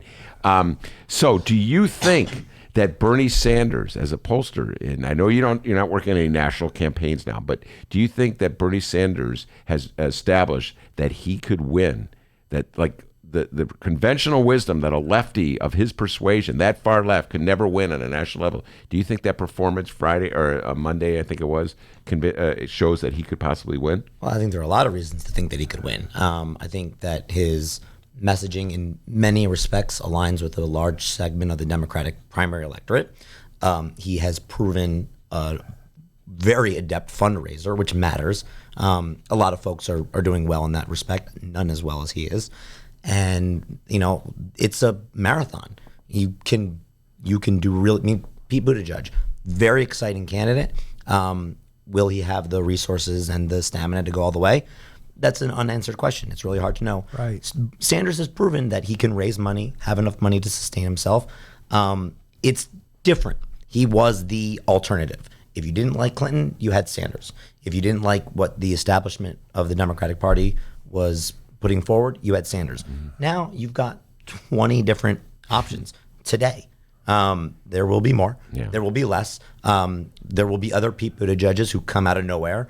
And, the question for anybody in this totally unpredictable race, where I won't even wager what's going to happen, is who has that staying power. And there's historical precedent. We remember Howard Dean, exciting, on message, army of people out there. Slow and steady won the race for John Kerry. He had the right team in place, which I think speaks well to Elizabeth Warren, by the way. He had the right team in place. He had a message, and he had the resources to go all the way through. Same was true with McCain in 2008. He was dead 4 times before New Hampshire.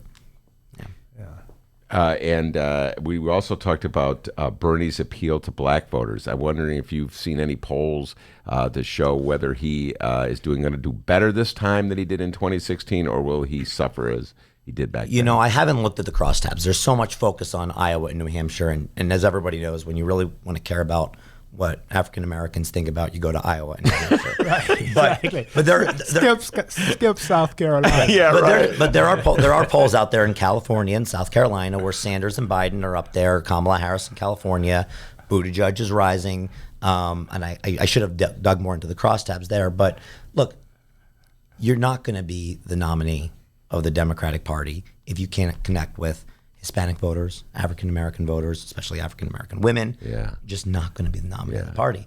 It's 2019. This is who our party is. Yeah. If there's look at every close election in the last 5 years. Look at Stacey Abrams. The numbers with African American women, it was like 98%. That's our base. If you can't connect with our base, and it's not just economic populism or democratic socialism. These are actual people. They're not labels.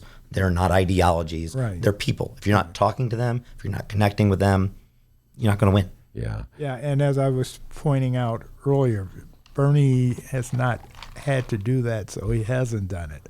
But he's trying now. He's making appearances in black venues. Yeah. Which he didn't do much of a few years back. Yeah, no, and I've actually seen him do commercials talking about his days as a college student here in Chicago, where he was participating in open housing marches and that kind of thing. Got arrested. A long time. Yeah, it was a long time ago. That reminds people that he's also not the the next generation. Yeah, as well, the next generation. There's that. All right, you mentioned African American women, and it's a perfect transition, Jason McGrath, into the fact that Lori Lightfoot is our mayor-elect. And you noticed. Yes, and Jason was a pollster for Lori Lightfoot. So either they were really smart and picked a good pollster, or you were really smart and picked the right candidate to work for. I got to admit, Jason, I was surprised. How dare you? I know. I didn't think she was going to make the runoff. My money was on, in fact, Monroe's money as well was on Daley and on Tony. So what did we miss that your poll numbers showed that explains why Lori was able to reach the top? Yeah, I mean, look, I'd love to take credit for everything, all credit due to Lori, and there was a lot of taking advantage of the playing field as it was, and a little bit of luck as well. We looked at the electorate in late January. Mm-hmm. This was the same week that had a public poll came out that had Lori at 3. In 9th place out of 14 candidates. We had her, I think, a little bit higher, but the one thing that was the two things that were extremely clear in the polling were one, it was wide open. We knew that Toni Preckwinkle was in pole position, but Susana Mendoza was behind her, and then there was a giant cluster of 7 or 8 other candidates sitting between 7 and 9%. I mean, wide open race. Mm-hmm. Somebody was primed to catch fire. People did not want to vote for a Burke-connected candidate. They didn't know who to vote for. They weren't sure what they were looking for, but they wanted something else. The second thing that was interesting and compelling in the data was that none of the candidates were particularly well regarded. And I've been polling here for a long time, and I remember when Toni Preckwinkle was the most popular elected official in Cook County. Mm-hmm. And I had not seen a lot of data more recently that had shown anything different. So seeing that was another indicator that, look, this is an electorate that is looking for something different. They don't love the people they know. They didn't really know Lori very well. Her standing was average, 20-something favorable, 20-something unfavorable. A couple of things happened. I'm in this building, so I should probably say it. The Sun-Times endorsement was very important, obviously for the readership, but also because they were saying the same thing that we were saying in our ad in terms of the need to have a different direction for the city and to end some of these backroom deals and to have a progressive path, but also one that is about change and about and I hesitate to use the word reform because it means so many different things to different people. I hate using it at all. But go ahead. But in as a shorthand, a reform candidate was something that mattered. And then we were able to get a lot of really fun endorsements from people like Robin Kelly and Scott Wagaspack at Quality Illinois, and they sort of all were timed very well. There were smart people on the Preckwinkle campaign who noticed that we were coming up, but we came up at the right time. I think if we had peaked 3 days earlier, they would have gone on television and taken a shot at us. I think if we had peaked 3 days later, we probably would have finished third. Mm-hmm. We benefited greatly from a significant expenditure, a negative expenditure against Bill Daley. Mm. We're not competing with the same voters, but it definitely gave us the space to rise and have the negative conversation on the other side of the debate and not on our side. So I didn't think we were going to finish first, but we knew probably a week out that we needed to be prepared for something that a couple months ago had seemed less likely. Mm-hmm. And what is it about the world that exists today, the zeitgeist of today, Jason? People like Monroe Anderson and myself have been railing against the Chicago machine, the Ed Burkes, the way we do business in the city of Chicago for years and years and years. And usually people ignore us.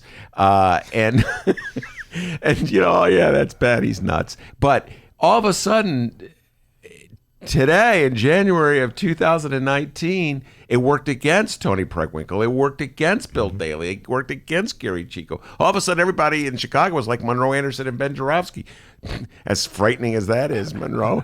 What changed? Why suddenly did Chicago become a city of quote-unquote reform? They heard us. Yeah, Right, I mean, you guys got the new studio. Everything sort of changed. I think there's two things, right? One, I will not oversimplify things and say that we won because of Burke. That's not true. But it was a very, very important crystallizing moment in the race that really highlighted that this problem is real. And it had been a long time, I think, since somebody of that stature had been taken down. If it's not in the front page of the news, it's just the noise that you're used to hearing all the time. It's just sort of the way that the city works. And for this to sort of be crystallized and have four leading candidates all tied to him in very direct ways really changed the dynamic a little bit. Now, we had to make the most of it, obviously. The second thing is there had never really been a candidate like Lori Lightfoot to take advantage of a situation like that. I mean, besides the historic nature of her candidacy, the first woman of color, the first openly gay candidate to become the mayor-elect, she's a former federal prosecutor. She had put an alderman in prison. She had run against Rahm Emanuel after writing the Police Accountability Task Force. She had showed herself willing to take on the system. And, that's not, even in 2011, when there was an open opportunity, every candidate who was communicating and who was part of the debate was really sort of part of what people assumed to be whatever, it's the machine or the establishment.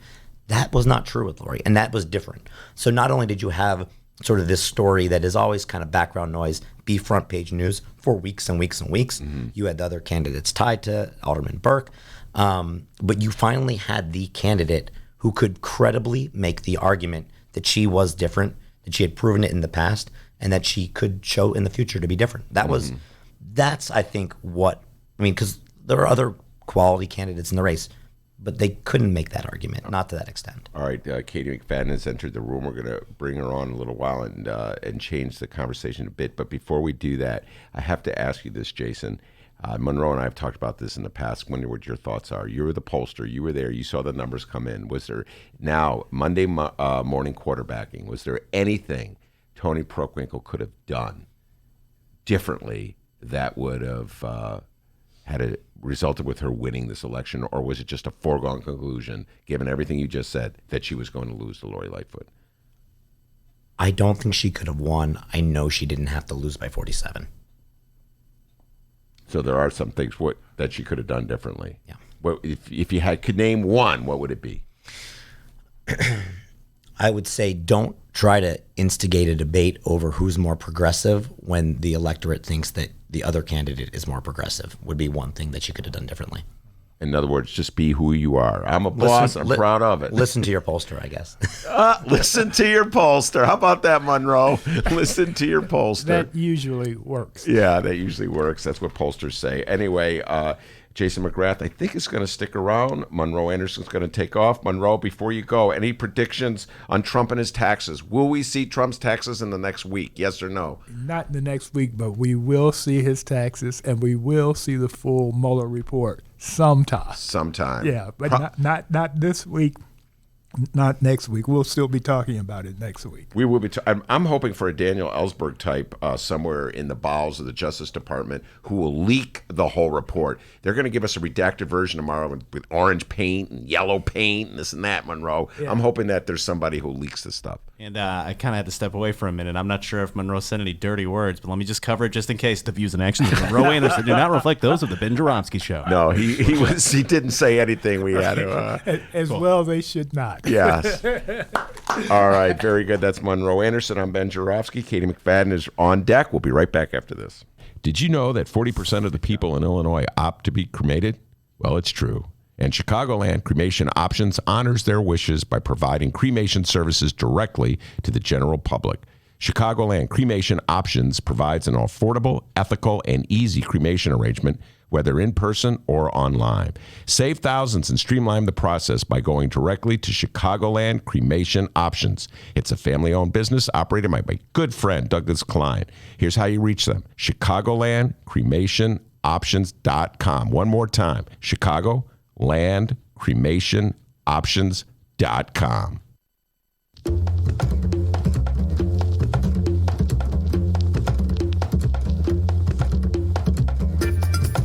Hey there, producer Dennis here. Thanks for finding and listening to the brand new Ben Joravsky Show. All right, so here's how this works. The Ben Joravsky Show live streams on the Chicago Sun-Times YouTube channel Tuesday through Friday, 1 until 3 p.m. Once the show is over, you can listen to the replay on our YouTube channel, or we throw it online for you to download by 4 p.m. Where can you download the Ben Joravsky Show, you may be asking yourself? Well, you may be asking yourself a fantastic question. You can find previous Ben Joravsky shows and guest interviews through several outlets.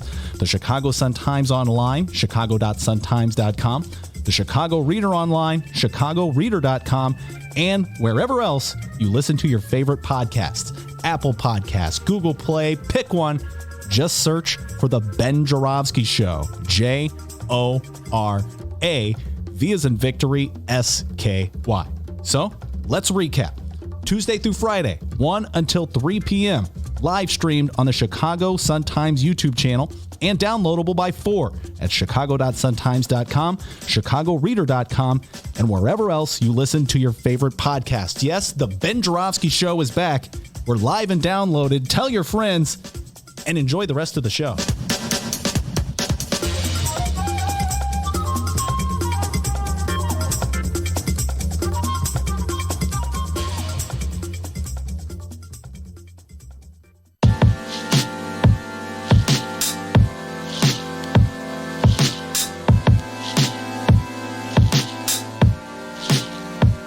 Commercial break over.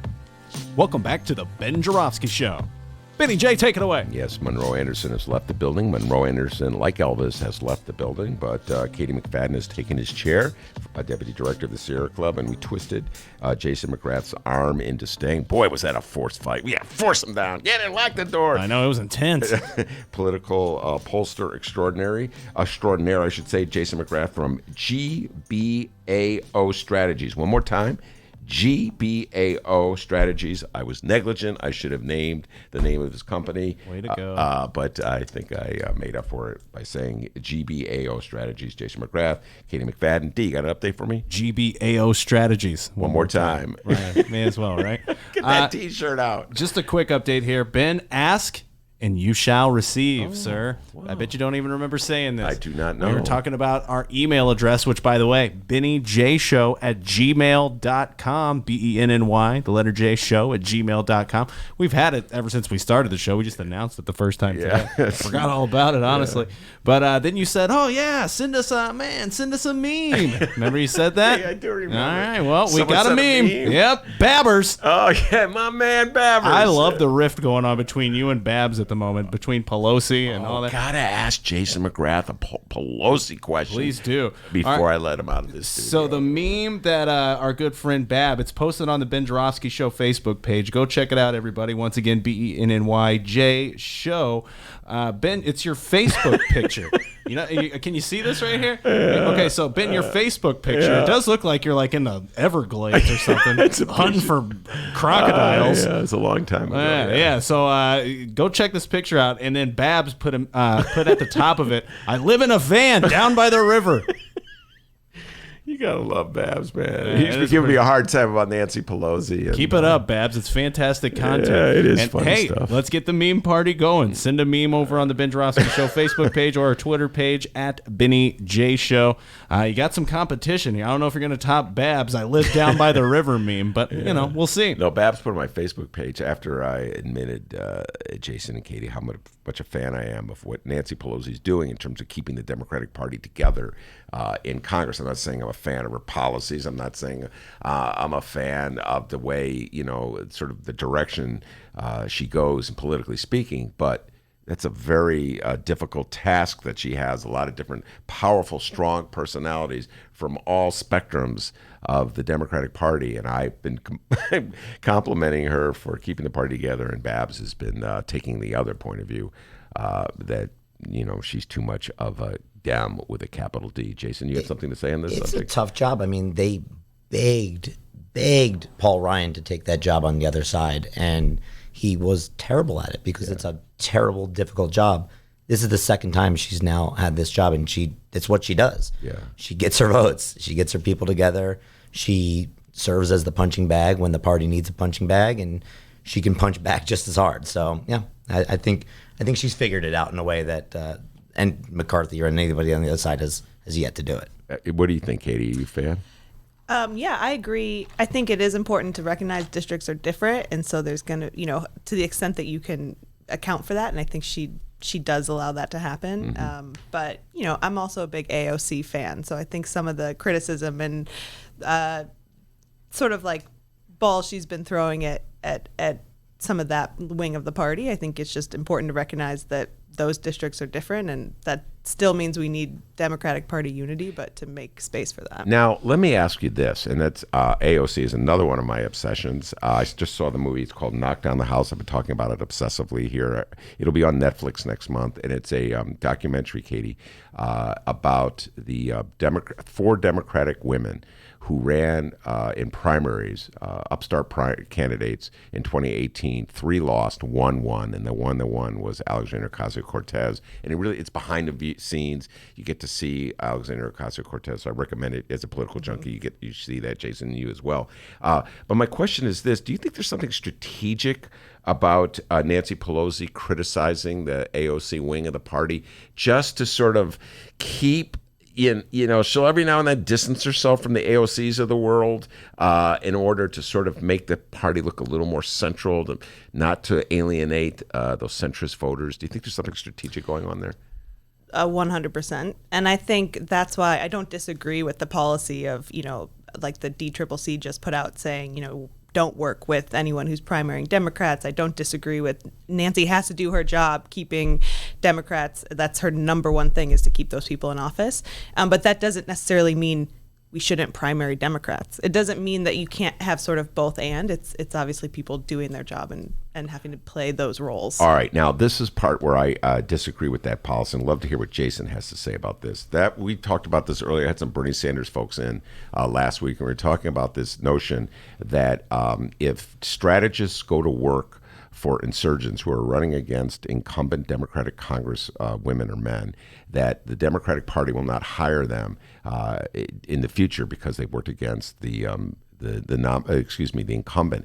I personally think that's a self-defeating strategy because, number one, the real reason is, like, let's say you're really talented. Let's say you're a really talented pollster or a campaign manager. But we're not actually saying that, but this is just a hypothetical. Yeah, hypothetical. Right, okay, let's say you're really good at it, and you prove how good you are by leading the charge and unseating an incumbent. Wouldn't you want to bring that kind of young talent, or they don't necessarily have to be young, wouldn't you want to bring that kind of talent into your party so that you get the best and the brightest? It's like a basketball analogy saying, well, we're not going to take the coach that beat my team because he had the temerity to beat my team. So, full disclosure, so we work with the DCCC, we work with Chairwoman Bustos. So I have a perspective on this that I think will not surprise you. I think it's a totally appropriate, first of all, it's not new. It's being talked about in a different way, and it has been codified, but it's certainly nothing new. And I think what gets lost in all this is their job. This is Sherry Bustos' job, is to keep her caucus in office, whether she agrees with them or not. If they pay their dues, if they vote for Pelosi, if they are Democrats in the Democratic caucus that ensure that we have the gavel, that's what that organization is designed to do. So the leverage that they have in some respects are they do work with talented operatives. And they can tell those operatives that if you want to work with our organization, which exists solely for the purpose of maintaining this caucus and bringing new members in, then we don't want you to work against those interests. I think that's totally reasonable. Now, operatives get to make that decision. There's a great market out there now for people. There are a lot of operatives who don't work with the DCCC, and they should go work for somebody else. But, I don't personally subscribe to that. I don't hold it against any operatives who do, but then they shouldn't work for the organization that's also designed solely to keep those people in there. And this is, there are a lot of members out there who don't need to stick their heads up and be a part of this conversation, but are quietly very, very supportive of a policy that makes it easier for them to get reelected. And some of those folks are really good progressive members of Congress who we want to keep around. So I certainly don't see any problem with it. And I know I have friends who disagree with me, and I understand it's a perfectly reasonable debate to have. But look, that's what the DCCC is. It is incumbent protection. So if you're not protecting incumbents, don't work with the incumbent protection organization. All right. One of the incumbents that they presumably will be protecting is Alexandria Ocasio-Cortez. Right, exactly. Maybe she'll need their help too. So. And it's a perfect transition to have Kady McFadden from the Sierra Club here to talk about the Green New Deal. This, of course, is a platform that Representative Ocasio-Cortez has been championing, for better or for worse, for her political future. So, Kady, why don't you just start by sort of summarizing some of the tenets, the principles of the Green New Deal? Absolutely. So I think it's important to remember that the Green New Deal is not a piece of legislation yet, right? It's not laying out exactly what policies the country should take forward. It's more of a principles document, and it's this idea that we need to take the next number of years to actually get the right people in the room and make the policies that we need, because we're hearing increasingly that we have less and less time to take action. And we're recognizing that the way that we do solve and stop the climate catastrophe and, prevent what scientists are saying is going to happen very soon if we don't take dramatic action in our economy, that the solutions to the climate crisis are tied to the solutions that we need for so many other parts of our society. And so what that means is we're tying, wonky environmental policy, at least what has historically been, to initiatives that confront head-on social and racial justice, and that the way that we're going to solve all these is actually together. And that's sort of the main tenet of the Green New Deal. And I would add the second tenet of just being that we need to be bold right now. We can't afford a half-step solution. We need to actually put forward what we need for the climate and what we need for our society. And so why this is so exciting to talk about in a state like Illinois is we have recognized this already. And we have started implementing and putting forward even more policies that look Green New Deal-esque, I would say. And so there's this great Vox.com article that recently came out that said, hey, Illinois is actually already doing some of this and proposing to do even more of it. And so kind of saying that Illinois leaned into some of the most contentious parts of the Green New Deal. And the contention that they speak to is tying environmental policy with social and racial justice policy. And I think many people who have been working on the front lines of the climate movement have recognized this for a long time, and that these policies need to be tied together. So some examples of what I mean when I say, tying these kinds of policies together would be recognizing the racial injustice that is climate change. And so, and the social injustice that is in climate change. There are certain places in this state where we put coal-fired power plants. There are certain places in the state where we would never propose to build a new coal-fired power plant. And as we move beyond fossil fuels and to clean energy, how do we right the wrong that has been environmental injustice for so long and ensure that those that are first in line for these new jobs, because we're creating a whole new sector of the economy, how do we use that as a way to actually right the wrongs that we've had in the past? So in the Future Energy Jobs Act in 2016 that was passed, this included provisions where low-income people and people of color would be first in line for those jobs. And how do you do that? Let's say in the state of Illinois, if you a program that's if you're going to promote clean energy at the same time you want to create jobs in neighborhoods where there's a high unemployment, how do you tie one to the other? So we actually put in provisions where the training programs that would train folks for these jobs have set numbers of people that would be trained from certain sectors. So we put goals in FIJA saying we're going to train 1,000 people coming out of the criminal justice system who are ex-offenders that now are going to be clean energy business people or solar installers or energy efficiency consultants. And we actually put that as criteria in the bill. We also said that those who have folks should have access to these clean energy projects. So we shouldn't just be putting solar on rooftops in Winnetka. We need to be putting solar in all parts of the city of Chicago. And so we have provisions around the community solar projects that are funded and where who can have access to those. And when you're dealing, when you're trying to promote environmental issues to the electorate, this is a question I'm going to ask you, Kady, but it's also a Jason question. So much of the time, you're fighting this notion that anything remotely environmental is elitist. The Republicans have effectively used this. I find this remarkable how successful they are. Like, they make fun of the whole notion of climate change, like it's a made-up issue. But obviously, it's something that you have to deal with. That at the Sierra Club, Kady, you're dealing. You're in an environment that's very much shaped by Trump tweets and Republican, electioneering on this one. So how do you counter that notion that somehow or other a care and interest in the environment is an elitist issue that doesn't really affect ordinary human beings? It's a weird answer, but I almost think we don't. Like, I think that people are there. And so, we see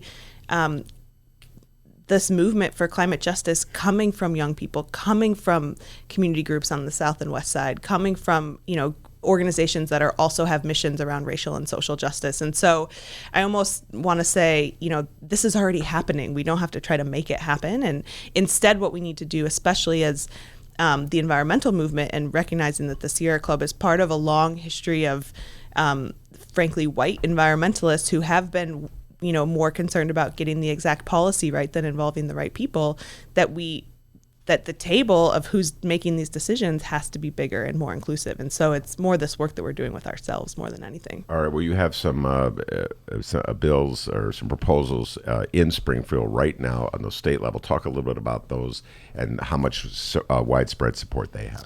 Sure. So we have one big bill, the Clean Energy Jobs Act, CEJA, with Representative Williams as the sponsor in the House. Ann Williams. Mm-hmm. Ann Williams. And then Christina Castro in the Senate is our Senate sponsor.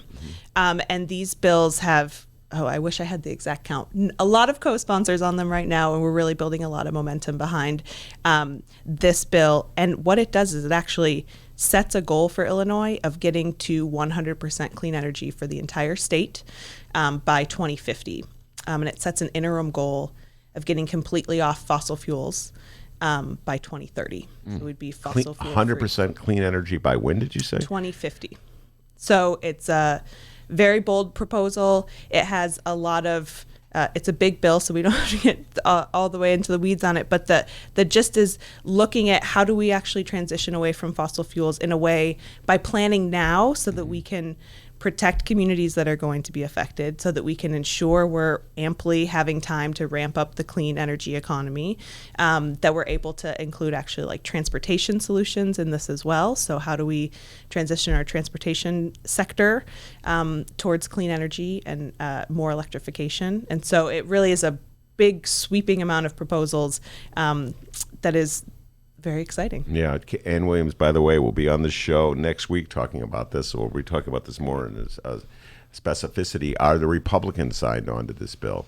I think we have one Republican co-sponsor in the House right now. That's huge. That's bipartisanship in 2019. We're proud of that one. One Republican. I mean, got to start somewhere. I know the Sierra Club has got to be nonpartisan, so I don't want you got to answer this question delicately, Kady McFadden. Wow, one Republican. I will say, okay, the Future Energy Jobs Act in 2016 that was passed did have, it was Republicans, Democrats, Chicago, suburbs, downstate. The vote count was probably the weirdest vote count you've ever seen in terms of the support for that bill. So worth noting. We'll see if we can get there. All right. Well, you gotta build up on that one. One is a very lonely number. Kady McFadden from the Sierra Club and Jason McGrath, pollster from GBAO Strategies. He was Lori Lightfoot's pollster in this last election, so now he's a political genius and can predict all kinds of things. Sure. When we come back, I'm going to ask him a few questions about Donald Trump and windmills. We'll be right back. The Ben Joravsky Show is brought to you by the Chicago Sun-Times. For the latest in Chicago and Illinois news, sports, weather, and the latest in national news from a real Chicago frame of mind and real Chicago writers, check out the Chicago Sun-Times. Read the daily paper or online at chicago.suntimes.com. And hey, if you have a little extra cash, subscribe. And by the Chicago Reader. For a deeper dive in the daily Chicago news and for all of what's going on in this city, you gotta read the Reader. Music, arts and culture, film, extensive event calendars, concert listings, and more, including weekly political columns from writers like Maya Dukmasova and, yes, our very own Ben Joravsky. The Chicago Reader is free in newsstands and at chicagoreader.com. That's chicagoreader.com.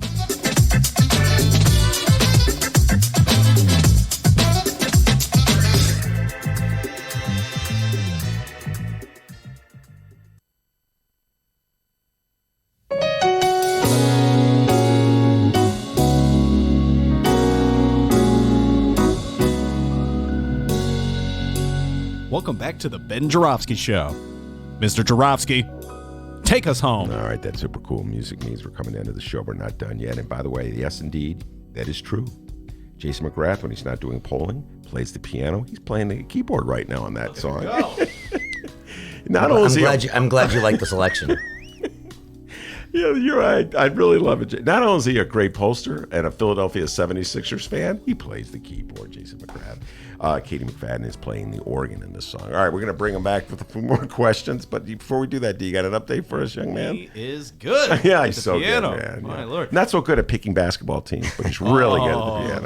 He says the Bulls fan. My God. Trust the process. You still think it's 1996? Or What was that record again? 20 and 60? 22, and I believe they won 22 games this year. Let's get it right. Factually correct. That's all right. great. We have some quick That's update. something to build. That's like getting one Republican co-sponsor. It's a start. I actually think 22 wins is better than one Republican. It's debatable. I mean, like, we're only like water overtaking Miami right now, Republicans. Anytime you want to take it serious. Seriously, though, you got some stones as a Bulls fan. Sixers fan. All right, we have quick updates here before we go. Hey, way to go, Ivanka Trump. The president's daughter said today that Donald Trump asked her if she was interested in the job of running the World Bank, but she passed. Okay. Way to dodge that bullet, Ivanka. Really. All right, and during a 2020 presidential candidate, South Bend, Indiana, Mayor Pete Buttigieg, he has a campaign event today in Iowa. Also at the event, this is unfortunate, anti-gay protesters dressed as Satan and Jesus appeared at Pete Buttigieg's Iowa campaign event today. Yeah, Monroe was talking about that, So that's going on. I honestly can't see how that hurts him in the Democratic primary. Just to remind people that he has a life experience that I think that fits very well with where the Democratic primary electorate. You know what? When we were talking about the changes in the city of Chicago, I didn't even mention that we've just elected an openly lesbian woman, Lori Lightfoot. When you did your polls and your surveys, Jason, did that even show up as a factor like would influence voters one way or the other? We heard a couple of people talk about it in focus groups, and mostly in the most neutral way possible. It's something that they had heard about her. And we even heard one or two people have a concern with it who, by the end of our conversation, were enthusiastically supporting her because it really wasn't about that at all. It's who Lori is, and it has informed much of her experiences in her life, but that's not what she was talking about in the campaign because that's not what the campaign was about. By the way, Jason wanted me to tease Kady a little bit here at this moment because you you endorsed the candidate that lost. So talk about that. Why did you guys go with Toni Preckwinkle? That sometimes happens, right? The Sierra Club has worked with Toni Preckwinkle for just a number of years, as in her role as alderman, in her role as Cook County Board President. She had been endorsed by us in that capacity when she ran for board president, and she really had led on the environment, and still is in that capacity. The county signed on to the Paris Agreement goals, set some really bold goals when it comes to energy use across the county, set a goal of 100% clean energy for all county operations, had done a lot of work around water conservation.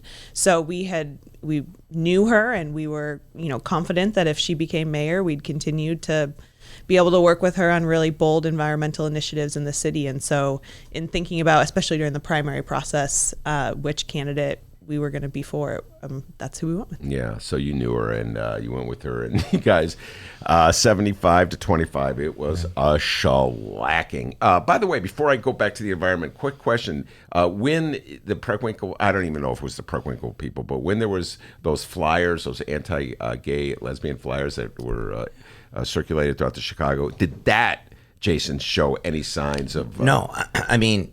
It was just another opportunity for our team to show just the breadth of support across the city, because people were calling that out as the disgusting low trick that it was on the south side, on the northwest side, on the north side. Progressives, moderates, conservatives, nobody wants that anymore. Yeah. And so it was just another opportunity. Same thing when in the debate, Preckwinkle mentioned Lori's sexuality. It was off topic. It was not something that really mattered to a lot of people who wanted to talk about change, and they wanted to talk about crime, and they wanted to talk about TIF reform, and they didn't want to talk about that. Yeah. So anytime that became part of the debate, it was just an opportunity for us to remind people of why so many different types of voters were supporting Lori Lightfoot. All right. Kady, and I have to ask you this one. I talked to you about this briefly at the break. We made fun of it. We had fun with it, but there's also a serious underside. Donald Trump always mocking the environmentalists, the issue of the environment. Do we have that, dear? I don't know if we have that tape, but we've played it so many times where he's going, I don't know where he was. He was giving a speech to somewhere, and he just started making fun of the notion that we would use windmills. And he's got this thing about windmills. I think he's owns property that somebody wants to put windmills there. It's a golf course thing. It's about having windmills on the if you have a oceanfront golf course, they somehow spoil the day. Which is really weird, because every single miniature golf course I've ever seen has got a windmill. Should be on. If you have a windmill anywhere near your house, congratulations. Your house just went down 75% in value. And they say the noise causes cancer. Ben's you tell me favorite that one, okay? Okay, that's our president, ladies. I do stuff like that on the show all the time, but I'm not president of the United States.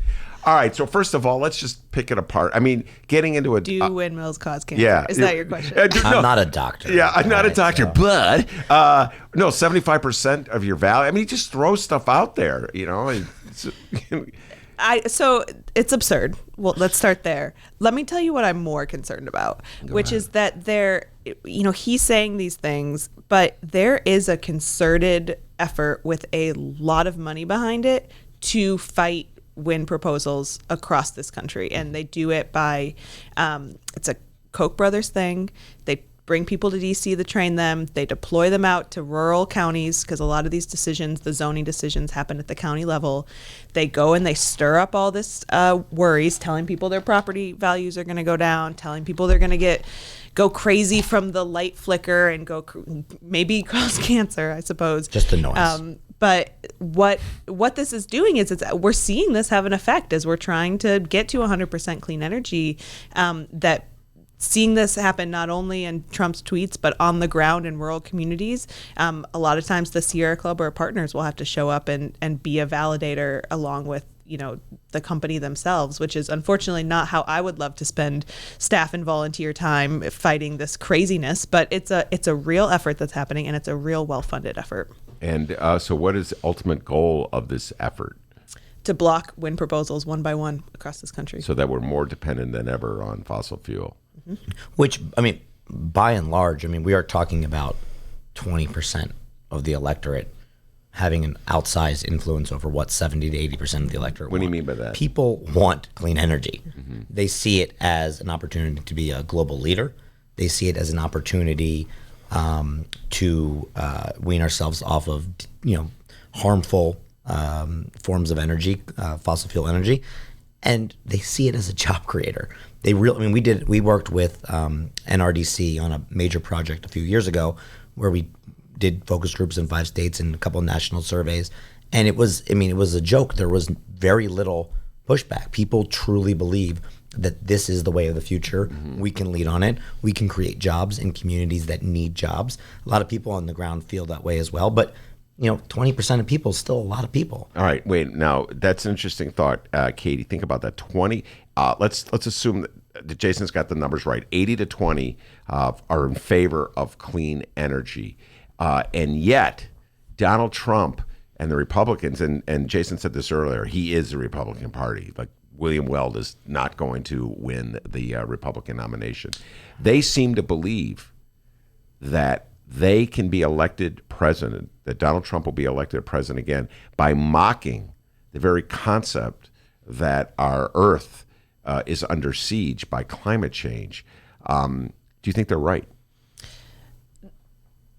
This is not a change in strategy for the Republicans. This is one of those things where it's like, this was happening for a long time before Donald Trump was ever in the picture. And we have to remember that. This has been their strategy. This has been the ExxonMobil strategy. This has been adopted by the Republican Party because of campaign donations from the fossil fuel industry. This is not a Donald Trump phenomenon. This is why we haven't had action on climate for 2 decades, even though knowing that it is happening. It's a follow the money situation completely. It really, there's no other benefit to them except to continue to fund their own. So what is the best way, if Donald Trump is going to attempt to trivialize the issue by making funny noises of a windmill and saying something absurd that the noise causes cancer. If you're Bernie Sanders or you're, I'm just looking at the list of candidates, Kristen Gillibrand or Kamala Harris, and you're running against him and it's a debate and he's making fun of this fundamental issue, what, in your humble opinion, Katie, is the best strategy to deal with this? Know that you have the 80% on your side and speak to it in ways that speak to the constituencies that you need, because those are the ones that are leading on climate, that care about climate, that see it as a positive. So again, I wouldn't play into it. I would say, you have to know you have the 80% on your side. Talk about it in real world terms. This is not an AOC versus Trump debate. This is actually about people, and people who want to have jobs, people who want to have healthy children. And you can talk about this in a way that connects and is less political and less charged. And I think that's where people want to have the debate anyway. All right. One of my obsessions, as Katie knows from my last show, and she would come on, I would always talk about the Foxconn situation in Wisconsin, and that's where the people, the government of Wisconsin, in its infinite wisdom, decided to give billions of dollars of development money to Foxconn to build a facility in southern Wisconsin. And I kept going on and on. Katie, they're going to cause flooding in northern Illinois. They're going to cause flooding in northern Illinois. And lo and behold, today's Tribune has a story report. Foxconn could bring record flooding to Gurnee, which of course is northern Illinois. You get to that issue, Katie, of jobs versus flooding. You know what I mean? Jobs versus environmental damage. And the Republicans will hammer that.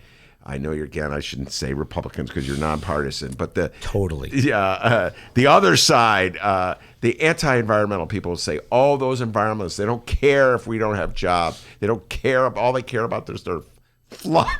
They're flooding. Mm-hmm. How do you deal with that? We have to remember that confronting flooding creates jobs by investing in clean water infrastructure, investing in green infrastructure. That's actually a critical job creator. So also, we shouldn't approve projects like Foxconn, right? So that's sort of step one, if you'd like that.